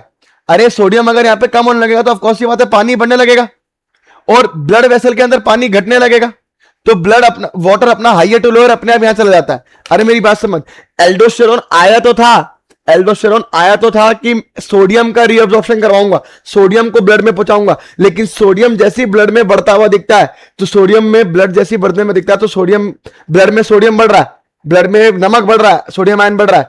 अरे बस डीसीटी में घट रहा है, डीसीटी में अगर घट रहा है तो ब्लड में बढ़ रहा है। अब इधर देख, अगर ब्लड में बढ़ रहा है तो ब्लड में पानी की कमी हो रही है। अरे नमक जितना खाओगे उतना पानी की प्यास लगती है, क्यों? क्योंकि नमक क्या करता है? ब्लड को सोखता है। अरे बात समझ में कि नहीं आई? पानी को सोखता है। तो क्या होता है, जैसी sodium chloride ion blood vessel में जा रहे हैं, नमक की, पानी की मात्रा डीसीटी में बढ़ती जा रही, तो जैसे ही वो देखता है ना ब्लड वेसल में पानी कम होता जा रहा है, क्योंकि सोडियम आयन बढ़ता जा रहा है, तो पानी अपने आप ऊपर चल जाता है। पानी क्या करता है? अपने आप ऊपर चल जाता है। अरे मेरी बात समझ में आई कि नहीं आई? तो ये एल्डोस्टेरोन, एल्डोस्टेरोन जो होता है आपका, देख इलेक्ट्रोलाइट बैलेंस करवा रहा है। क्या करवा रहा है? इलेक्ट्रोलाइट बैलेंस करवा रहा है। पहला पॉइंट ये, इलेक्ट्रोलाइट बैलेंस करवा रहा है आपकी बॉडी के अंदर। दूसरा बात, ये आपके ब्लड वॉल्यूम को इंक्रीज कर रहा है। ब्लड वॉल्यूम को कैसे इंक्रीज कर रहा है? पानी भी ऊपर भेज दे रहा है, तो ब्लड वॉल्यूम भी आपका इंक्रीज हो जा रहा है। इसके अलावा आपका बीपी को भी इंक्रीज कर रहा है। अरे ब्लड वॉल्यूम बढ़ रहा है तो बीपी इंक्रीज हो रहा है। अरे मेरी बात समझ में आएगी नहीं? और चौथी बात, ये आपका ऑस्मोटिक बैलेंस भी कर रहा है, मतलब आपका जो भी ऑस्मोटिक कंसंट्रेशन रहना चाहिए वो मेंटेन करके रख रहा है, तो ऑस्मोटिक प्रेशर को भी मेंटेन करके रख रहा है, ऑस्मोटिक प्रेशर को भी मेंटेन करके रख रहा है। तो ये हार्मोन्स के ये काम होते हैं। अरे मिनरलोकॉर्टिकॉइड्स के ये काम होते हैं। अभी घट जाए तो ये काम घट जाएंगे, बढ़ जाए तो ये काम बढ़ जाएगा। अरे मिनरलोकॉर्टिकॉइड्स की मात्रा अगर बढ़ गई तो बीपी वगैरह बढ़ जाएगा आपकी बॉडी में, इलेक्ट्रोलाइट्स बढ़ जाएंगे आपकी बॉडी में। क्या मेरी बात क्लियर है कि नहीं क्लियर है? Very good. अभी देख, जोना फेसिकुलेटा क्या रिलीज करता है बेटा? ग्लूकोकॉर्टिकॉइड्स। क्या रिलीज करता है? ग्लूकोकॉर्टिकॉइड्स। इसका जो मेन हार्मोन है वो क्या है? कॉर्टिसोल। एक बात और याद रखना, स्ट्रेस के कंडीशन में, स्ट्रेस के कंडीशन में रिलीज होता है हमारा कॉर्टिसोल। समझ, अभी स्ट्रेस हो रहा है तो कॉर्टिसोल रिलीज होगा, थोड़ा रिलीफ दिलाएगा, थोड़ा रिलीफ दिलाएगा। बात समझ में आ रही कि नहीं आ रही? अभी मेरी बात समझ, नॉर्मल सी बातें बता रहा हूं तेरे को। अभी ब्लड में कॉर्टिसोल का लेवल कम हो जाए, मतलब इस हार्मोन का लेवल कम हो जाए, स्ट्रेस आ जाएगा तेरे को। क्या आ जाएगा? स्ट्रेसफुल कंडीशन हो जाएगी एकदम। अभी वो स्ट्रेस जरूरी नहीं है कि मेंटली स्ट्रेस हो, फिजिकली भी स्ट्रेस हो सकता है, मतलब वीकनेस वगैरह आ जाती है। अरे बात समझ में आई कि नहीं आई? तो हम लोग ग्लूकोकॉर्टिकॉइड्स को हूबहू एनसीईआरटी से पढ़ेंगे, तेरे को मजा आएगा। देख एड्रिनल ग्लैंड है कहां भाई? उई ओहो, ये रहा, इधर देख, एड्रिनल ग्लैंड ये रहा। हल्का सा पढ़ के दिखाता हूं, पढ़ना है तो पढ़ना पड़ेगा, पढ़ना है तो पढ़, क्या होता है। इधर देख, our body has one pair adrenal gland, of course ही पता है, एक पेयर एक किडनी पे। इसमें दो टाइप ऑफ टिश्यूज है, बता दिए।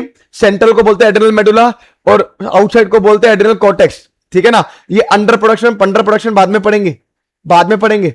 एड्रिनल मेडुला बाद में पढ़ेंगे, एड्रिनल मेडुला भी क्या करेंगे, बाद में पढ़ेंगे। अभी एड्रिनल कॉर्टेक्स देख, एड्रिनल कॉर्टेक्स को डिवाइड कर 3 लेयर में, बता दिया। जोना रेटिकुलरिस इनर वाली है, जोना फेसिकुलेटा मिडल वाली है, और जोना ग्लोमेरुलोसा आउटर वाली है। एड्रिनल कॉर्टेक्स मैंने पहले बताया बहुत सारे हार्मोन्स रिलीज करता है कलेक्टिवली, कॉमनली इनको कॉर्टिकॉइड्स कहते हैं।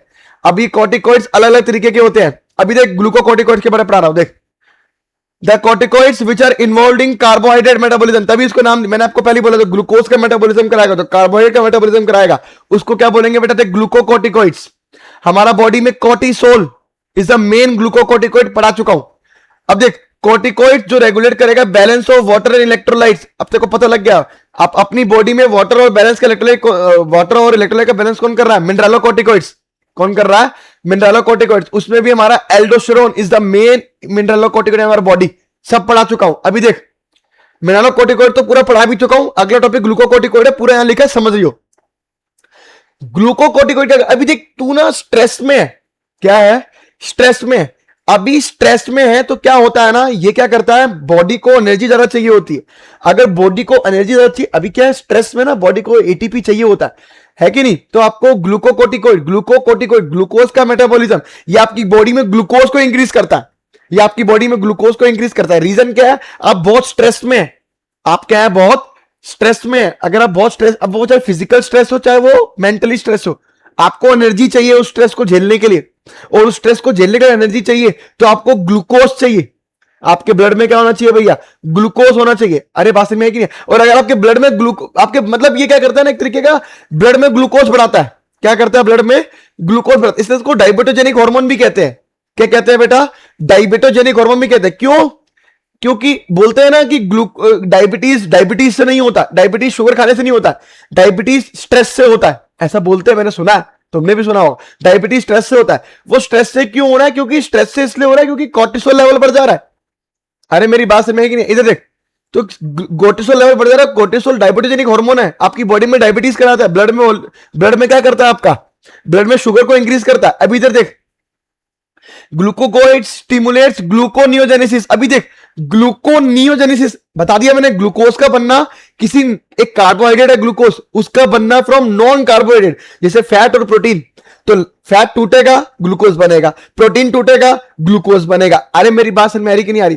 तो देख, तो ग्लूकोकोर्टिकोइड्स क्या है, एक तो ग्लूकोज तो बढ़ा ही रहा है, ग्लूकोज तो इंक्रीज कर ही रहा है कि नहीं। इसके अलावा लाइपोलाइसिस कर रहा है। लाइपोलाइसिस क्यों कर रहा है, क्योंकि ग्लूकोनियोजेनेसिस करना है। अरे प्रोटियोलाइसिस कर रहा है, प्रोटीन को क्यों तोड़ रहा है, क्योंकि लाइपोलाइसिस करना है। इसके अलावा सुन, अगर प्रोटीन को तोड़ रहा है तो क्या कर रहा है, प्रोटीन टूटा, क्या बन गया आपका, अमीनो एसिड बन गया। अब अमीनो एसिड क्या करता है, ये सेल के अंदर इसको जाने ही नहीं देता, ये सेल के अंदर इसको जाने ही नहीं देता। अरे बात समझ में है कि नहीं, सेल के अंदर जाने नहीं देगा, इस अमीनो एसिड को किस में कन्वर्ट कर देगा, ग्लूकोज में कन्वर्ट कर देगा। बहुत चंटा ये है ना। तो देख, इनहिबिट सेलुलर अपटेक, मतलब अमीनो एसिड को सेल के अंदर नहीं जाने देगा, उसको भी किसमें कन्वर्ट करेगा, ग्लूकोज में। अरे आपका ग्लूकोज लेवल बढ़ा रहा है, and utilisation of amino acid. अरे मेरी बात समझ में आई कि नहीं आई, अरे मेरी बात समझ ले यार।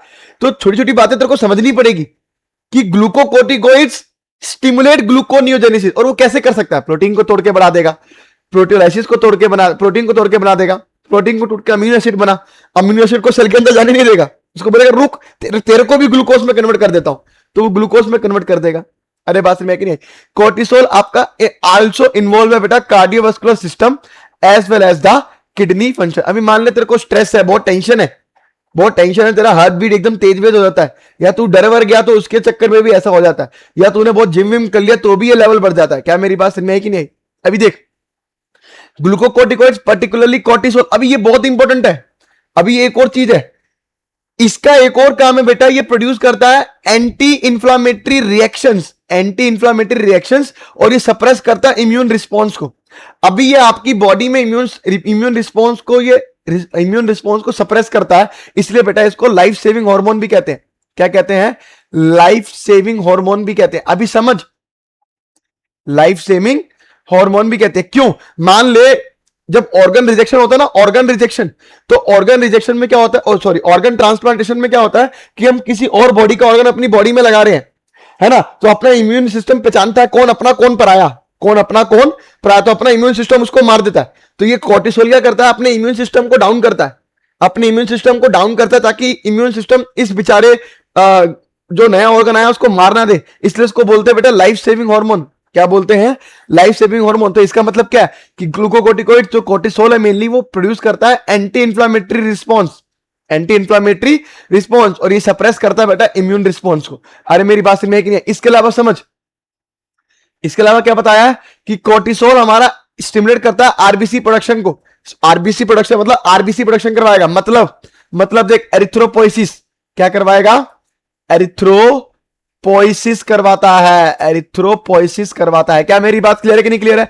कमेंट करना। अब तक मैंने आपको कौन कौन से ऐसे हार्मोन बता दिए जो एरिथ्रोपोइसिस करवाते हैं, जो ब्लड बढ़ाने में हेल्प करते हैं, मेरे को जानना है। मैं बता चुका हूं सारी बातें, अभी और भी आएंगे, मैं बताता चलूंगा, और एक साथ तुम्हें लिखना है। अभी देख एल्डोस, ये कोर्टिसोल कितने काम हो गए, इससे ऊपर नहीं पढ़ने का, इससे ऊपर नहीं पढ़ने का। अभी देख aldosterone acts mainly at the renal tubules वही डीसीटी वगैरह पे, और वहां पे क्या होता है, रीअब्जॉर्प्शन कराता है सोडियम का एंड पानी का।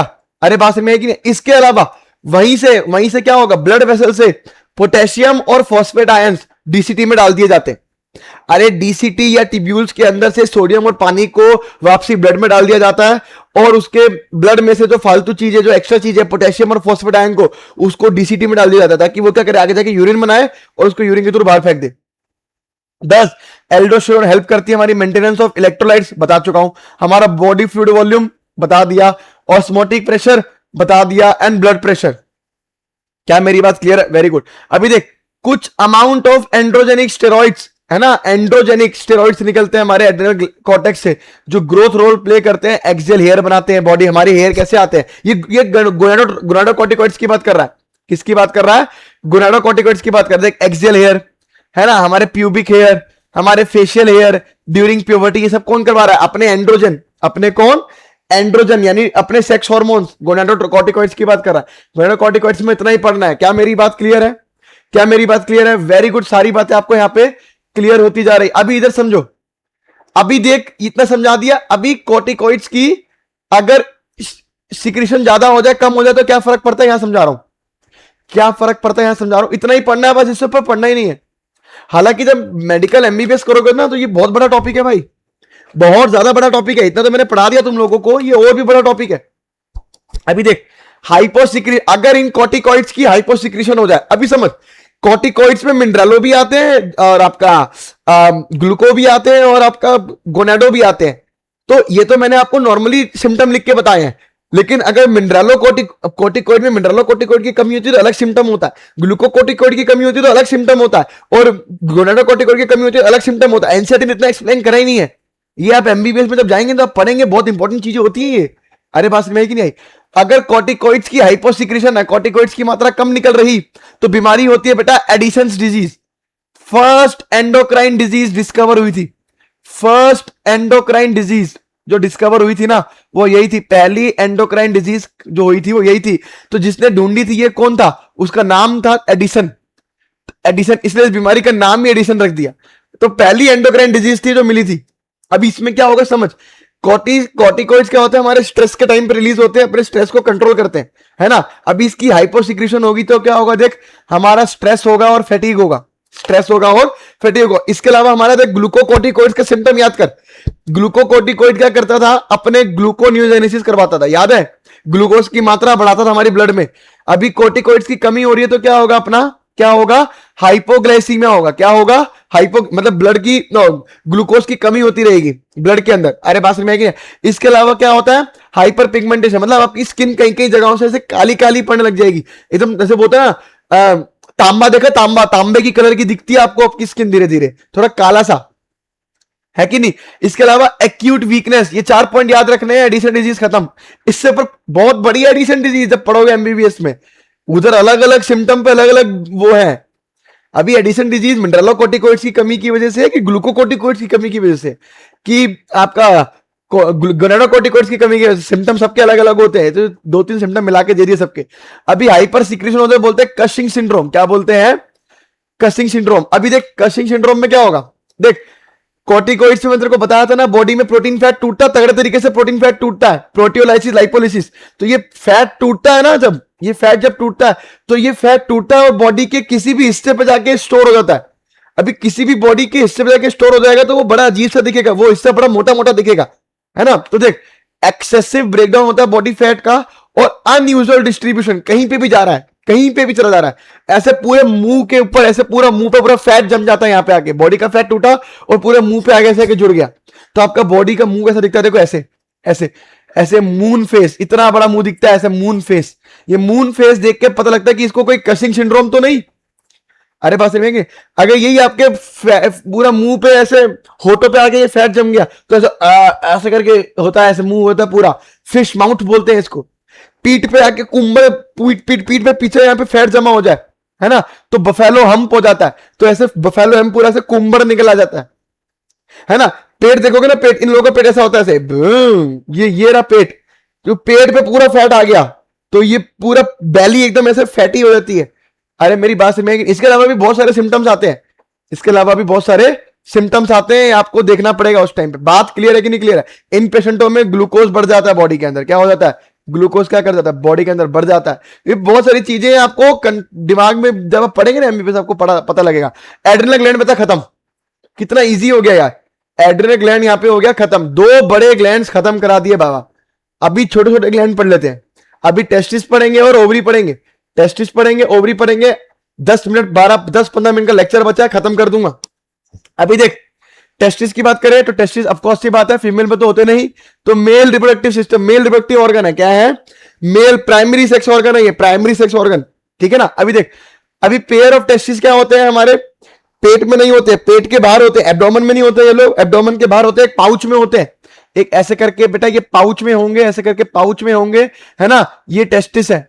अरे दोनों को बोलेंगे तो टेस्टिस है, टेस्टिस है, और एक बोलोगे तो टेस्टिस है, TESTIS, एक के लिए टेस्टिस यूज किया जाता है। देख अब pair of testis, testis IS क्यों, क्योंकि पेयर बोल रहे हैं ना, is present in the scrotal test, scrotal मतलब ये स्क्रोटम वाले में, ये जो पाउच है outside the abdomen of male individual. Testis के 2 फंक्शन है भैया, टेस्टिस के 2 फंक्शन है। एक फंक्शन क्या है, पहला फंक्शन है भैया, एक तो ये डुअल फंक्शन है, एक तो एक्ट करता है प्राइमरी सेक्स ऑर्गन, एक्ट करता है प्राइमरी सेक्स ऑर्गन। इसके अलावा इसका एक और काम है बेटा, एंडोक्राइन ग्लैंड की तरह काम करता है। एंडोक्राइन ग्लैंड का मतलब क्या है बेटा, ये क्या सिक्रीट करेगा, हार्मोन्स, क्या सिक्रीट करेगा, हार्मोन्स। अभी देखो टेस्टिस के बारे में थोड़ी सी बात बता दो, देख टेस्टिस के बारे में थोड़ी सी बात समझा देता हूं ताकि तेरे को समझ में आ जाए, यही बना देता हूं। देख तू भी क्या याद कर, अरे ऐड सेक्शन नहीं करना है बाबा, ऐड पेज करना है। इधर देख, टेस्टिस को अगर मैं ऐसे कट करूं ना, टेस्टिस को अगर मैं कट करूं तो ये ऐसे करके टेस्टिस है, ठीक है ना। अब टेस्टिस के अंदर ना ऐसे करके लोब्स होते हैं, ऐसे करके कंपार्टमेंट्स होती है, देख ऐसे करके ये कंपार्टमेंट्स होती है टेस्टिस के अंदर। कितनी कंपार्टमेंट्स होती है, कम से कम बेटा 200 से लेकर 250 कंपार्टमेंट्स होता है ना। ये 12वीं में से पढ़ाऊंगा, 200 से लेकर 250 कंपार्टमेंट्स होती है, ये 200 से लेकर 250 कंपार्टमेंट्स होती है। हर एक कंपार्टमेंट के अंदर, हर एक कंपार्टमेंट के अंदर देख 2 से 3, हर एक कंपार्टमेंट के अंदर देख 2 से 3 क्या होता है, सेमिनिफेरस टिब्यूल्स होती है। क्या होती है बेटा, सेमिनिफेरस टिब्यूल्स होती है, ठीक है ना। 2 से 3 के अंदर क्या होती है, 2 से 3 हर एक कंपार्टमेंट के अंदर सेमिनिफेरस टिब्यूल, सेमिनिफेरस टिब्यूल होता है। अभी देख ये सेमिनिफेरस टिब्यूल होता है, इन्हीं सेमिनिफेरस टिब्यूल में क्या होता है, स्पर्मेटोजेनेसिस, स्पर्मेटोजेनेसिस मतलब स्पर्म्स बनते हैं इसी के अंदर। स्पर्मेटोजेनेसिस, स्पर्मेटो मतलब स्पर्म्स, जेनेसिस मतलब बनना, तो स्पर्म बनते हैं हमारे सेमिनिफेरस टिब्यूल में। अभी देख ये सेमिनिफेरस टिब्यूल के आसपास के जो सेल्स है, ये जो सेल्स है, ये दिख रहे कि नहीं दिख रहे, ये जो सेल्स है इनके आसपास के जो सेल्स होते हैं ना, इन्हें बोलते हैं बेटा इंटरस्टिशियल सेल्स। क्या बोलते हैं, इंटरस्टिशियल सेल्स बोलते हैं, ठीक है ना, इंटरस्टिशियल बोलते हैं। ये क्या रिलीज करते हैं बेटा, ये रिलीज करते हैं मेल सेक्सुअल हार्मोन जिसे बोलते हैं एंड्रोजन। क्या रिलीज करते हैं, एंड्रोजन। और ये एंड्रोजन बेटा हेल्प करते हैं स्पर्मेटोजेनेसिस में, ये एंड्रोजन हेल्प करते हैं स्पर्म बनाने में। अरे मेरी बात, और भी इनके काम है, अभी बताऊंगा आगे।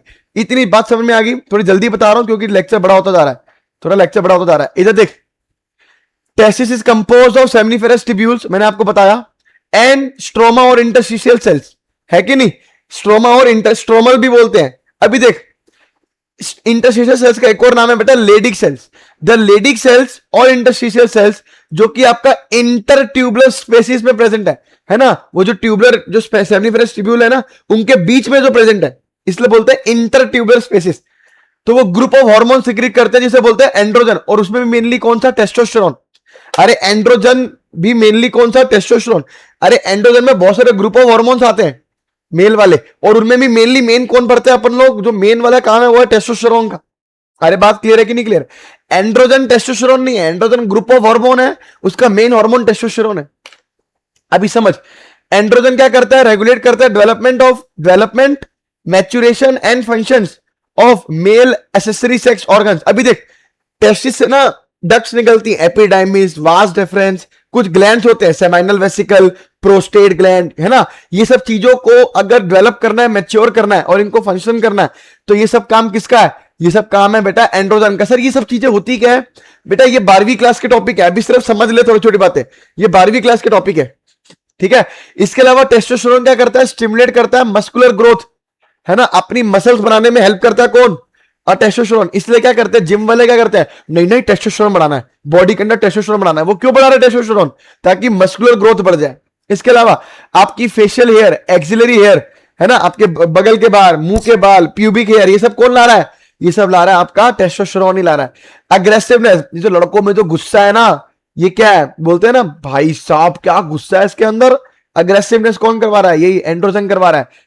अब अपनी लो पिच ऑफ वॉइस, अपनी पिच भारी होती है लेकिन पिच इसकी लो होती है। लड़कियों की देखिए करके चिल्लाती है, वो कान में दर्द कर देती है, अपनी ऐसी आवाज नहीं होती, अपन सर में दर्द करते सीधा ठीक है ना। इसके अलावा देख, एंड्रोजन क्या करता है, प्ले करता है important role in process of spermatogenesis. तो ये स्पर्मेटोजेनेसिस में भी रोल प्ले करता है, मतलब फॉर्मेशन ऑफ स्पर्म्स यानी स्पर्मेटोजोआ। अरे बात समझ में आई कि नहीं आई? अभी देख, एंड्रोजन इसके अलावा हमारा सीएनएस पे भी काम करता है, सीएनएस पे काम करता है, और सीएनएस पे काम करके क्या करता है, हमारा इन्फ्लुएंस करता है मेल सेक्सुअल बिहेवियर, लिबिडियो। लिबिडियो मतलब क्या होता है, सेक्सुअल अर्ज। तो हमारी सेक्सुअल अर्ज भी एंड्रोजन कंट्रोल करती है, और ये एंड्रोजन कैसे कंट्रोल करती है, अपने सीएनएस के पास हाइपोथैलेमस के पास इसका सेंटर है, हाइपोथैलेमस कंट्रोल करता है इसको। अरे बात समझ में आ रही कि नहीं आ रही? अब ये जो हार्मोन्स होते हैं ये इंपॉर्टेंट है, ये हार्मोन्स प्रोड्यूस एनाबॉलिक। एनाबॉलिक मतलब क्या होता है, एक तरीके का बनाना, कुछ बनना, है ना। कैटाबॉलिक मतलब टूटना, एनाबॉलिक मतलब बनना। तो ये जो हार्मोन होता है इसका एनाबॉलिक इफेक्ट है, मतलब सिंथेटिक इफेक्ट है। ये क्या करता है, प्रोटीन और कार्बोहाइड्रेट मतलब प्रोटीन और कार्बोहाइड्रेट बनाता है, बॉडी में बढ़ाता है। जिम वाले टेस्टोस्टेरोन लेवल क्यों बढ़ा रहे हैं, ताकि उनका टेस्टोस्टेरोन लेवल बढ़े, मस्कुलर मसल बने, और मसल्स के लिए क्या चाहिए, प्रोटीन चाहिए। और टेस्टोस्टेरोन हमारा क्या करता है, या एंड्रोजन हमारा क्या करता है, अपनी एनाबॉलिक इफेक्ट दिखाता है, प्रोटीन को बॉडी में सिंथेसाइज करवाता है, कार्बोहाइड्रेट को सिंथेसाइज करवाता है, तो एनर्जी रहेगी बॉडी में, फुर्ती रहेगी बॉडी में, है कि नहीं। कार्बोहाइड्रेट की, प्रोटीन की वजह से मसल ग्रोथ होगी, तो एनाबॉलिक इफेक्ट है। टेस्टिस खत्म हो गया बेटा, इतना ही पढ़ना है। टेस्टिस के और खोल के पढ़ाऊंगा 12वीं के अंदर, 12वीं में तो आपको अलग लेवल पे पढ़ाऊंगा। अरे बात समझ में कि नहीं? अगला आ जाओ ओवरी। ओवरी भी वो छोटा पढ़ना है, 12वीं में खुल के पढ़ाऊंगा इसको। फीमेल्स के पास भी पेयर ऑफ ओवरी है, जो कि कहां होती है, एब्डोमेन में, यहाँ पे लोअर एब्डोमेन में होती है, याद रखना, है ना। अब ओवरी क्या है, primary sex female sex organ है कि नहीं। अब ये प्राइमरी फीमेल सेक्स ऑर्गन है हमारा, ओवरी फीमेल के अंदर, मेल के अंदर टेस्टिस है। ये क्या सिक्रीट करते हैं, ओवम। एक ओवम, अपने में मिलियंस ऑफ स्पर्म होता है इनके में, एक ओवम एक बारी में, है ना। हर एक मेंस्ट्रुअल साइकिल पे, हर एक पीरियड्स में क्या होता है इनका, एक एग निकलता है, हर एक साइकिल पे एक एग निकलता है। अभी देख, ओवरी इसके अलावा 2 ग्रुप ऑफ हार्मोन सिक्रीट करती है, स्टेरॉइड हार्मोन जिसे बोलते हैं oestrogen progesterone, oestrogen and progesterone. इसके अलावा भी रिलीज करती है, रिलैक्सिन वगैरह भी रिलीज करती है, पढ़ने का नहीं है, रिलैक्सिन भी रिलीज करती है। अरे बात में है कि नहीं? तो oestrogen and progesterone ovary release करती है, इसके अलावा रिलैक्सिन रिलीज करती है, याद रखना, ठीक है ना। तो ओवरी, अब देख ओवरी में क्या होता है, देख हल्का सा मैं तेरे को ओवरी भी अलग पेज पे समझा देता हूं, लेके अलग पेज पे समझाता हूं ओवरी भी थोड़ा सा। खत्म होने वाला है बेटा लेक्चर, क्यों टेंशन लेता है, क्यों पड़े हो चक्कर में। इधर देख, ये ओवरी का, ये ऐसे ओवरी है, ये देखिए ऐसे क्या है, एक ओवरी है। तो ओवरी के अंदर क्या होता है, ये अंदर वाला पार्ट जो होता है ना, अंदर वाला पार्ट, ये अंदर वाला पार्ट, इसे बोलते हैं बेटा स्ट्रोमा। इसे क्या बोलते हैं, ओवेरियन स्ट्रोमा, ओवेरियन स्ट्रोमा। इसके अंदर क्या होता है, जितनी भी ब्लड वेसल्स वगैरह होती हैं, इधर लाल से, जितनी भी ब्लड वेसल्स होती है, नर्व्स वगैरह होती हैं, वो सब यही आती हैं, इसी के अंदर आती है। ब्लड वेसल्स, है ना, नर्व्स, ये जितनी भी आती है ना बेटा, ये सब इसी के अंदर आती है। अभी ये हो गया अंदर वाला पार्ट, स्ट्रोमा वाला पार्ट। ये बाहर पेरीफेरी वाली पार्ट को बोलते हैं बेटा कॉर्टेक्स। पेरियोलिफायर को क्या बोलते हैं, कोटेक्स।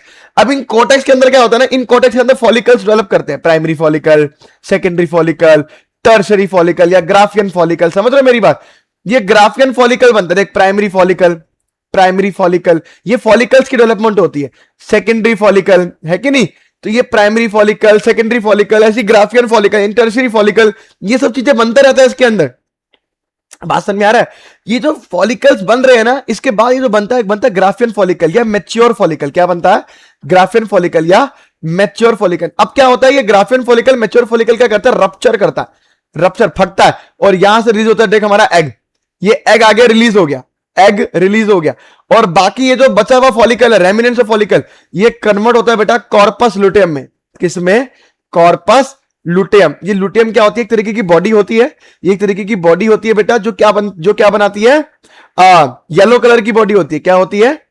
येलो कलर की बॉडी होती है। और ये येलो कलर की बॉडी, ये कॉर्पस लुटेयम, ये सिक्रीट करती है बेटा दो तरीके के हार्मोन, अगेन एस्ट्रोजन, एस्ट्रोजन और प्रोजेस्टेरॉन, एस्ट्रोजन और प्रोजेस्टेरॉन। भाई ओवरी भी सिक्रीट कर रही थी, ओवरी भी एस्ट्रोजन प्रोजेस्टेरॉन सिक्रीट कर रही थी, कॉर्पस लुटेयम भी एस्ट्रोजन प्रोजेस्टेरॉन सिक्रीट करता है।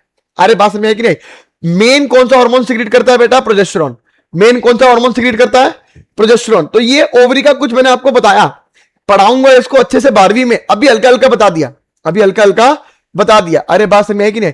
और फॉलिकल भी, अपने फॉलिकल भी रिलीज करते हैं। अरे बात समझ में है कि नहीं? एस्ट्रोजन प्रोजेस्टेरॉन सब रिलीज करते हैं। अभी देख, अभी डायग्राम पढ़ा देता हूं, सॉरी अभी एनसीईआरटी पढ़ा देता हूं। देख, तो ovary is compose of ovarian follicles बताया मैंने पेरीफेरी पे, और साथ में बीच में आ गया stromal tissues. Oestrogen is secreted by is synthesise and secreted mainly by growing ovarian follicles. तो जो हमारी जो ओवेरियन फॉलिकल्स जो ग्रो कर रही होती है ना, उसमें ना जैसे मान लीजिए ओवेरियन फॉलिकल्स ग्रो कर रही है, प्राइमरी फॉलिकल, प्राइमरी से सेकेंडरी, है ना, ऐसे करके टर्शियरी, ग्राफियन, तो उसके ऊपर ना थीका की लेयर बनती है, थीका एक्सटर्ना और थीका इंटरना, ऐसे करके थीका सेल की लेयर बनती है ना। एक होती है थीका एक्सटर्ना और एक होती है थीका इंटरना, है ना। ये थीका इंटरना है, ये थीका एक्सटर्ना है। तो थीका इंटरना वाली जो सेल होते हैं ना, वो रिलीज करते हैं बेटा एस्ट्रोजन। इसलिए क्या बोल रहा है, देख जो हमारा जो ओवेरियन फॉलिकल जो डेवलप कर रहे हैं ना, वो रिलीज करते हैं बेटा एस्ट्रोजन। क्या रिलीज करते हैं? एस्ट्रोजन। इसके अलावा एस्ट्रोजन कौन रिलीज करता है? हमारा कॉर्पस लुटेयम भी एस्ट्रोजन रिलीज करता है। क्या मेरी बात क्लियर है? Very good. तो ओवरी में रिलीज कौन कर रहा है? ओवरी में ये रिलीज कर रहे हैं फॉलिकल्स, ठीक है। अब देख ग्राफियन फॉलिकल बन गया, ओवेरियन फॉलिकल मैच्योर हो गए। जैसे ये मैच्योर हो गए तो देख ये रप्चर होता है आफ्टर ओव्यूलेशन। जो रप्चर फॉलिकल है ना, वो कन्वर्ट होते हैं स्ट्रक्चर में, होता है कॉर्पस लुटेयम, जो सिक्रीट करता है देख मेनली प्रोजेस्टेरॉन, सिक्रीट करता है मेनली प्रोजेस्टेरॉन। मेनली मतलब ये सिक्रीट करता है, साथ में एस्ट्रोजन भी सिक्रीट करता है, लेकिन मेनली क्या? Mainly progesterone. अरे बात समझ में कि नहीं? अब देख इसके अलावा एस्ट्रोजन क्या करता है, उसका बहुत सारे फंक्शन है। पहला फंक्शन क्या है देख, growth and activity of female accessory sexual organ, मतलब सेकेंडरी सेक्स ऑर्गन को ये क्या करता है? ग्रोथ करता है, जैसे मेमरी ग्लैंड वगैरह, है कि नहीं। देख जैसे कि ओवेरियन फॉलिकल को ग्रो करवाना का काम किसका है? भाई एस्ट्रोजन का। फीमेल सेकेंडरी सेक्स कैरेक्टर, जैसे कि ऐसे हाई पिच वॉइस हो जाए, एकदम हाई पिच ऐसे चिल्लाने वाली, वो कौन करवाता है? एस्ट्रोजन करवाता है। मेमरी ग्लैंड की डेवलपमेंट ये करवाता है। फीमेल सेक्सुअल बिहेवियर ये करवाता है। अरे मेरी बात से, प्रोजेस्टेरॉन का बहुत इंपॉर्टेंट काम है ये समझना, प्रोजेस्टेरॉन। अच्छा इसके अलावा एस्ट्रोजन का एक काम हो रहा है, एस्ट्रोजन का एक काम हो रहा है, बताऊं क्या?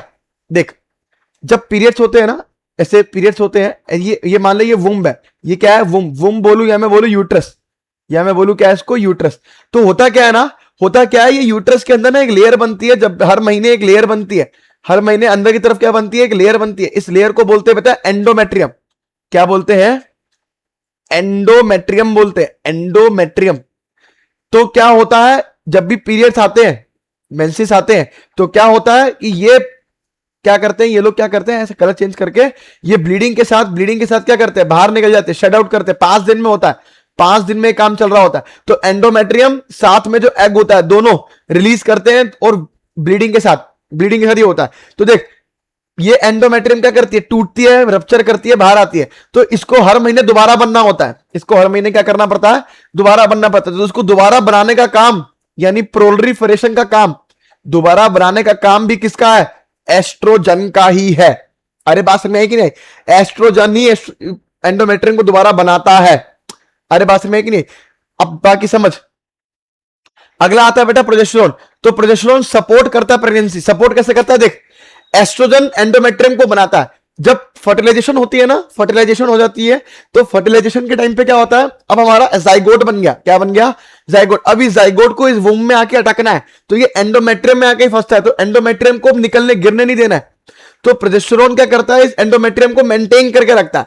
प्रोजेस्टेरोन क्या करता है, एंडोमेट्रियम को मेंटेन करके रखता है। क्या मेरी बात समझ में आएगी नहीं? तो मेंटेन करके रखने वाला कौन? एंडोमेट्रियम को मेंटेन करके रखने वाला कौन? अपना प्रोजेस्टेरोन। और बनाने वाला कौन? एस्ट्रोजन। अगर मेंटेन नहीं होगी तो प्रेगनेंसी होगी नहीं, क्योंकि मेंटेन नहीं होगी। प्रोजेस्टेरोन क्या करेगा? मेंटेन करके रखता है किसको? एंडोमेट्रियम लाइनिंग को। अभी मेंटेन करके रखेगा नहीं तो एंडोमेट्रियम लाइनिंग क्या कर देगी? नीचे निकल जाएगी। नीचे निकल के बच्चा भी नीचे निकल के मर जाएगा। अरे मेरी बात समझ में नहीं? जाइगोट टिकेगा नहीं अंदर।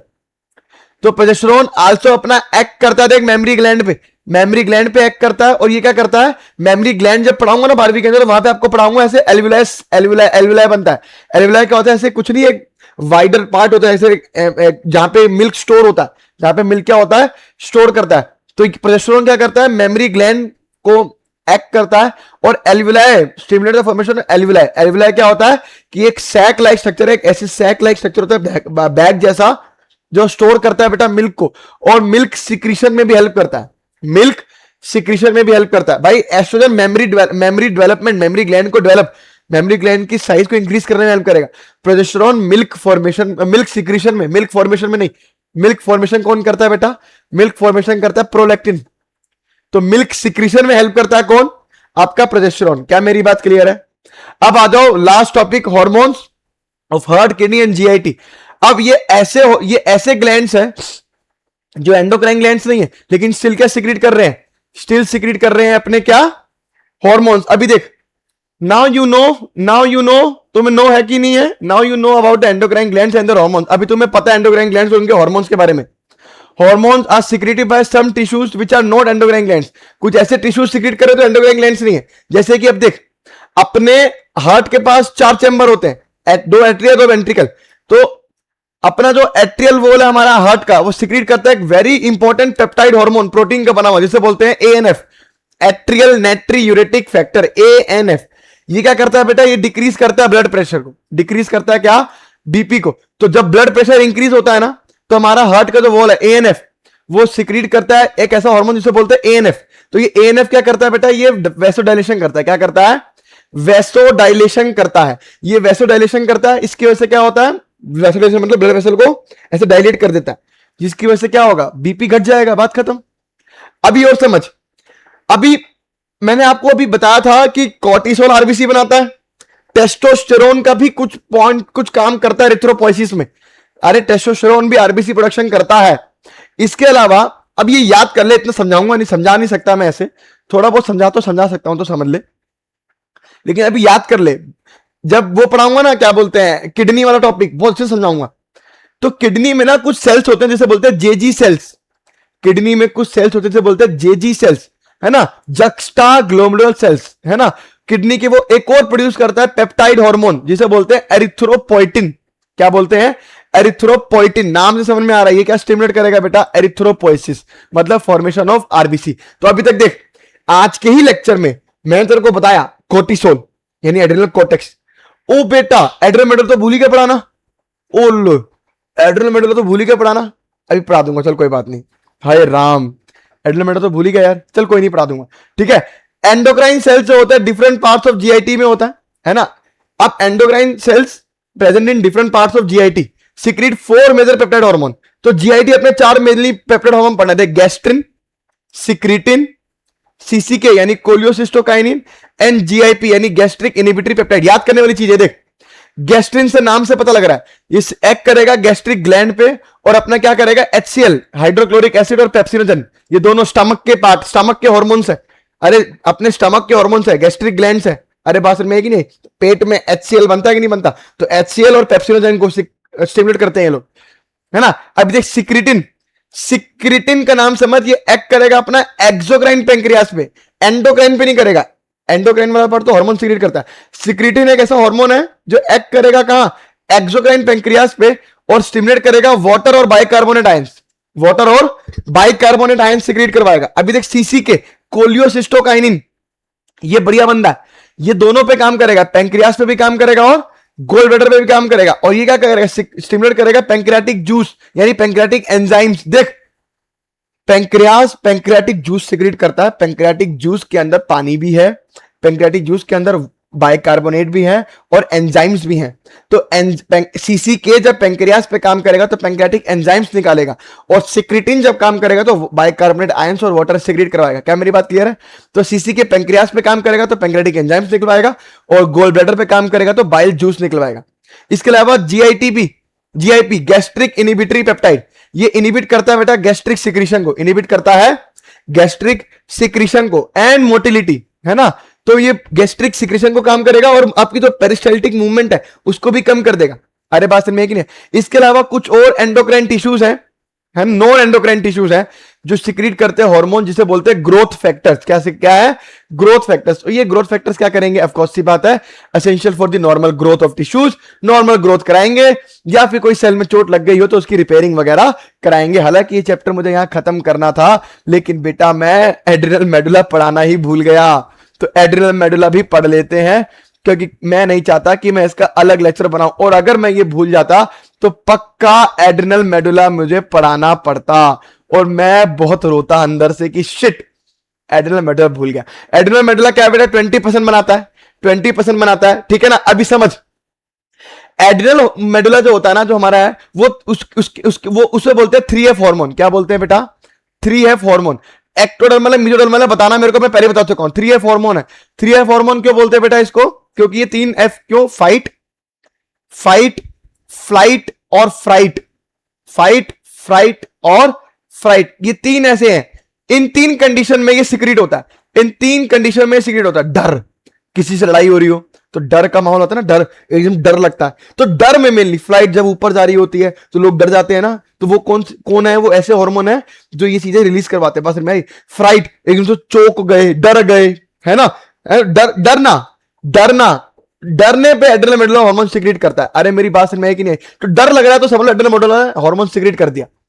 जितने भी सिम्टम्स होते हैं डर के, वो सारे कौन सिक्रीट करता है? हमारा एड्रिनल हार्मोन। तो होता क्या है, एड्रिनल मेडुला के अंदर एक सेल होते थे, बोलते हैं क्रोमाफिन सेल। क्या होते हैं? Chromaffin cell. अरे बात समझ में कि नहीं? तो ये वो हार्मोन सिक्रीट करते हैं। ये क्या करते हैं? वो हार्मोन सिक्रीट करते हैं। मेनली दो हार्मोन्स है। मेनली क्या है बेटा? दो हार्मोन्स है, जल्दी जल्दी पढ़ा रहा हूं। मेनली दो हार्मोन्स है, एक है एड्रेनलिन, एक है एड्रेनलिन, इसी को बोलते हैं बेटा एपिनेफ्रीन। क्या बोलते हैं? एपिनेफ्रीन बोलते हैं। और दूसरा है देख नोर एड्रेनलिन। क्या है? नोर एड्रेनलिन, ठीक है ना। इसी को बोलते हैं नोर एपिनेफ्रीन। ये दोनों के दोनों मिलके क्या करते हैं?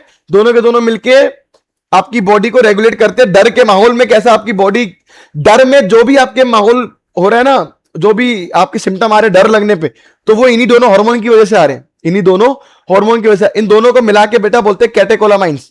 इन्हीं दोनों को मिला के बोलते हैं, इन्हीं दोनों को बोलते हैं कैटेकोलामाइंस। अरे याद रहेगा, कैटेकोलामाइंस। अब आगे समझ, आगे समझ, कैटेकोलामाइंस बोलते हैं। और ये एड्रेनलिन हो चाहे नोरएड्रेनलिन हो, ये किसका डेरिवेटिव है? टायरोसिन डेरिवेटिव है। क्या है? टायरोसिन डेरिवेटिव है, याद रखना, टायरोसिन डेरिवेटिव है, ठीक है। इसको एनसीईआरटी से रीड करते हैं अब आगे फटाफट से, ठीक है। सिम्टम अभी बता दूंगा। अरे यार मैं कैसे भूल सकता हूं, क्या हो गया मतलब, बताओ, इतना पूरा एक ग्लैंड ही खा गया। इधर देख, adrenal medulla secretes to hormones, adrenaline और एपिनेफ्रीन बोलो, नोर एड्रेनलिन और नोर एपिनेफ्रीन बोलो। इनको कॉमनली कैटेकोलामाइंस बोलते हैं। Adrenaline and nor adrenaline are rapidly secreted in response to stress और any kind of during emergency का सिचुएशन। जैसी कभी स्ट्रेस आ गया या कोई इमरजेंसी कंडीशन आ गई, अरे बात में है कि नहीं आई, इसलिए तुरंत ये रिलीज हो जाते हैं और आपकी बॉडी में चेंजेस लाते हैं। अरे बात, जब भी डर का माहौल आए ना, आपकी बॉडी में जो भी चेंज आ रहा हो, समझ लेना यही चेंज ला रहे हैं। इसलिए इनको बेटा इमरजेंसी हार्मोन्स कहते हैं। क्या कहते हैं?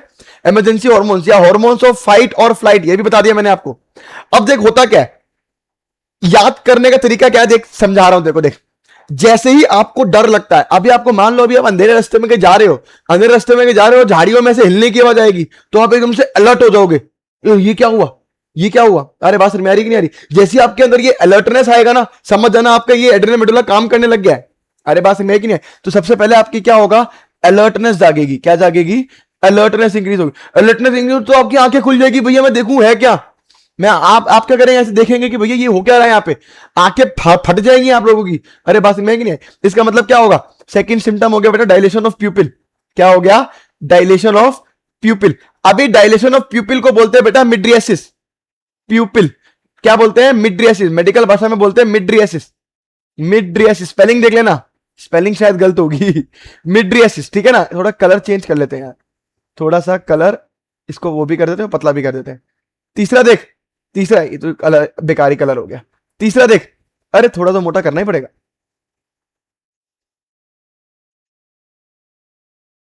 हाँ तीसरा देख, तीसरे में क्या होगा देख, आंखें खुली रह गई, अभी तेरे को डर लग रहा है, अभी तेरे को क्या लग रहा है, डर। जैसे तेरे को डर लग रहा है, तेरे रोंगटे खड़े होते कि नहीं होते भाई, तो रोंगटे खड़े हो जाएंगे तेरे। इसे बोलते हैं पिलो इरेक्शन। क्या बोलते हैं, पिलो इरेक्शन, पिलो इरेक्शन। अभी तेरे को डर लग रहा है, डर लग रहा है तो क्या होगा, तू घबराएगा, तेरा हार्ट रेट बढ़ जाएगा। क्या बढ़ जाएगा, हार्ट रेट। तो तेरा हार्ट रेट बढ़ने लग जाएगा भाई, हार्ट रेट इंक्रीज, जिसे बोलते हैं बेटा टैकीकार्डिया। क्या बोलते हैं, टैकीकार्डिया होने लग जाएगा तेरे को। अरे बात समझ में कि नहीं, अभी तेरा हार्ट रेट इंक्रीज करने लग जाएगा तो ऑफकोर्स पता है रेस्पिरेटरी रेट भी इंक्रीज करेगा। क्या करेगा, रेस्पिरेटरी रेट भी इंक्रीज करेगा। तो तेरा रेस्पिरेटरी रेट भी इंक्रीज करेगा, मतलब ब्रीदिंग रेट भी। अरे जितनी तेज धड़केगा उतनी तेज तेरे को सांस भी अंदर खींचनी पड़ेगी। अभी तू भागेगा, अभी क्या करेगा, तू भागेगा। अभी तू भागेगा तो तेरे को क्या चाहिए, तेरे बॉडी के सेल्स को एनर्जी चाहिए, और तेरे बॉडी के सेल्स को अगर एनर्जी चाहिए तो तेरे बॉडी के सेल्स को एनर्जी चाहिए, तो तेरी बॉडी को ग्लूकोज चाहिए। क्या करेगा, ग्लूकोज चाहिए। तो क्या करवाएगा ये ग्लाइकोजन को कन्वर्ट करवाएगा ग्लूकोज के अंदर। अरे ग्लाइकोजन को कन्वर्ट करेगा ग्लूकोज के अंदर, मतलब ग्लूकोजेनेसिस करवाएगा, या ग्लाइकोजिनोलाइसिस भी करवाएगा। अरे बात समझ में आ रही कि नहीं आ रही, ग्लूकोजेनेसिस करवाएगा, ग्लूकोजेनेसिस करवाएगा, या फिर ग्लाइकोजिनोलाइसिस भी करवाएगा, ग्लाइकोजिनोलाइसिस भी करवाएगा। देख सारी इजी चीजें हैं, सारी सारी चीजें तेरे को समझ में आ रही कि नहीं आ रही। इसके अलावा डर का माहौल है, भाग रहा है कुत्ते की तरह, तेरे को स्वेटिंग होगी, बहुत तगड़ी स्वेटिंग होगी, तेरा मुंह सूख जाएगा, गला सूख जाएगा, इतना पसीना आएगा तेरे को। अरे बात समझ में आएगी, तुम्हारा हार्ट एकदम तेते तेते तेते तेते तेते धड़केगा।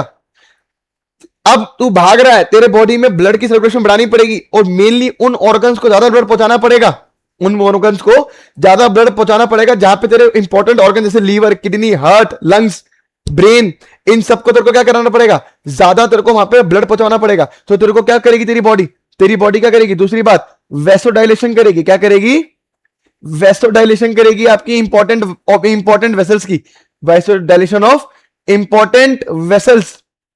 अरे मेरी बात समझ में कि नहीं आई, तो ये दोनों मिलके काम कर रहे हैं, एड्रेनलिन भी नॉरएड्रेनलिन भी। अरे मेरी बात समझ में कि नहीं आई, तो आपके वेसोडाइलेशन हो जाएगी इंपॉर्टेंट वेसल्स के लिए, ताकि आपका क्या सके, हार्ट के पास, किडनी के पास, सबके पास अच्छे से क्या पहुंच सके, ब्लड पहुंच सके। अरे बात क्लियर है। इसके अलावा आपके हाथ पैर ठंडे पड़ जाते हैं, आपने देखा होगा, डर के हमारे हाथ पैर ठंडे कांपने लगते, ठंडे पड़ने लगते हैं। वो क्यों है, क्योंकि वहां पे ब्लड सप्लाई कम हो जाता है, यहां पे ब्लड सप्लाई कम होता है, और मेनली अपने मेन इंपॉर्टेंट ऑर्गन्स के पास जाना होता है। तो वहां पे क्या होता है, देख वेसो कंस्ट्रिक्शन। अरे इंपॉर्टेंट वेसल्स तो वेसो डायलेट कर गई, तो वहां पे ब्लड ज्यादा जा रहा है। इधर क्या होता है, इधर क्या होता है, वेसो कंस्ट्रिक्शन। तो आपकी वेसो कंस्ट्रिक्शन हो जाती है, वेसो कंस्ट्रिक्शन हो जाती है किसके अंदर, आपकी पेरिफेरल वेसल्स के अंदर। पेरिफेरल मतलब ये हाथों पैरों की, हाथ पैर ठंडे पड़ जाना, हाथ पैर ठंडे पड़ जाना, आपकी स्किन पूरी ठंडी पड़ जाती है। तो पेरिफेरल वेसल्स के अंदर क्या होती है, आपकी हाथ पैर ठंडे पड़ जाते हैं। अरे मेरी बात समझ में आई कि नहीं आई, बात समझ में आ रही है। इसके अलावा बॉडी में आपको, ब्लड में आपको ग्लूकोज का लेवल हाई मात्रा में चाहिए कि नहीं चाहिए, तो आपका लिपिड और प्रोटीन को भी तोड़ेगा और ग्लूकोज में कन्वर्ट करेगा, मतलब ग्लूकोनियोजेनेसिस भी करवाएगा। क्या करवाएगा भाया, ग्लूकोनियोजेनेसिस भी करवाएगा। क्या मेरी बातें क्लियर है, ये सारे मैंने आपको एग्जांपल बता दिए। अच्छा भूख लगती है क्या डर में, भूख नहीं लगती डर में, डर रहे हो कि भूख लग रही हो, तो आपका ये गैस्ट्रिक हंगर वंगर आपको ये कम करवा देता है। अरे बात समझ में आई कि नहीं आई, डर के मारे लिबिडियो भी कम करा देता है आपका, सेक्स लिबिडियो। अरे बात क्लियर है कि नहीं क्लियर है। आई थिंक आपको सारा चैप्टर समझ में आ गया होगा, चैप्टर फिनिश करा दिया मैंने आप लोगों को। अगर आपको अच्छा लगा हो तो यार लाइक करना, शेयर करना और सब्सक्राइब करना। मिलते हैं आपको अपने अगले लेक्चर में, तब तक के लिए ओके बाय बाय।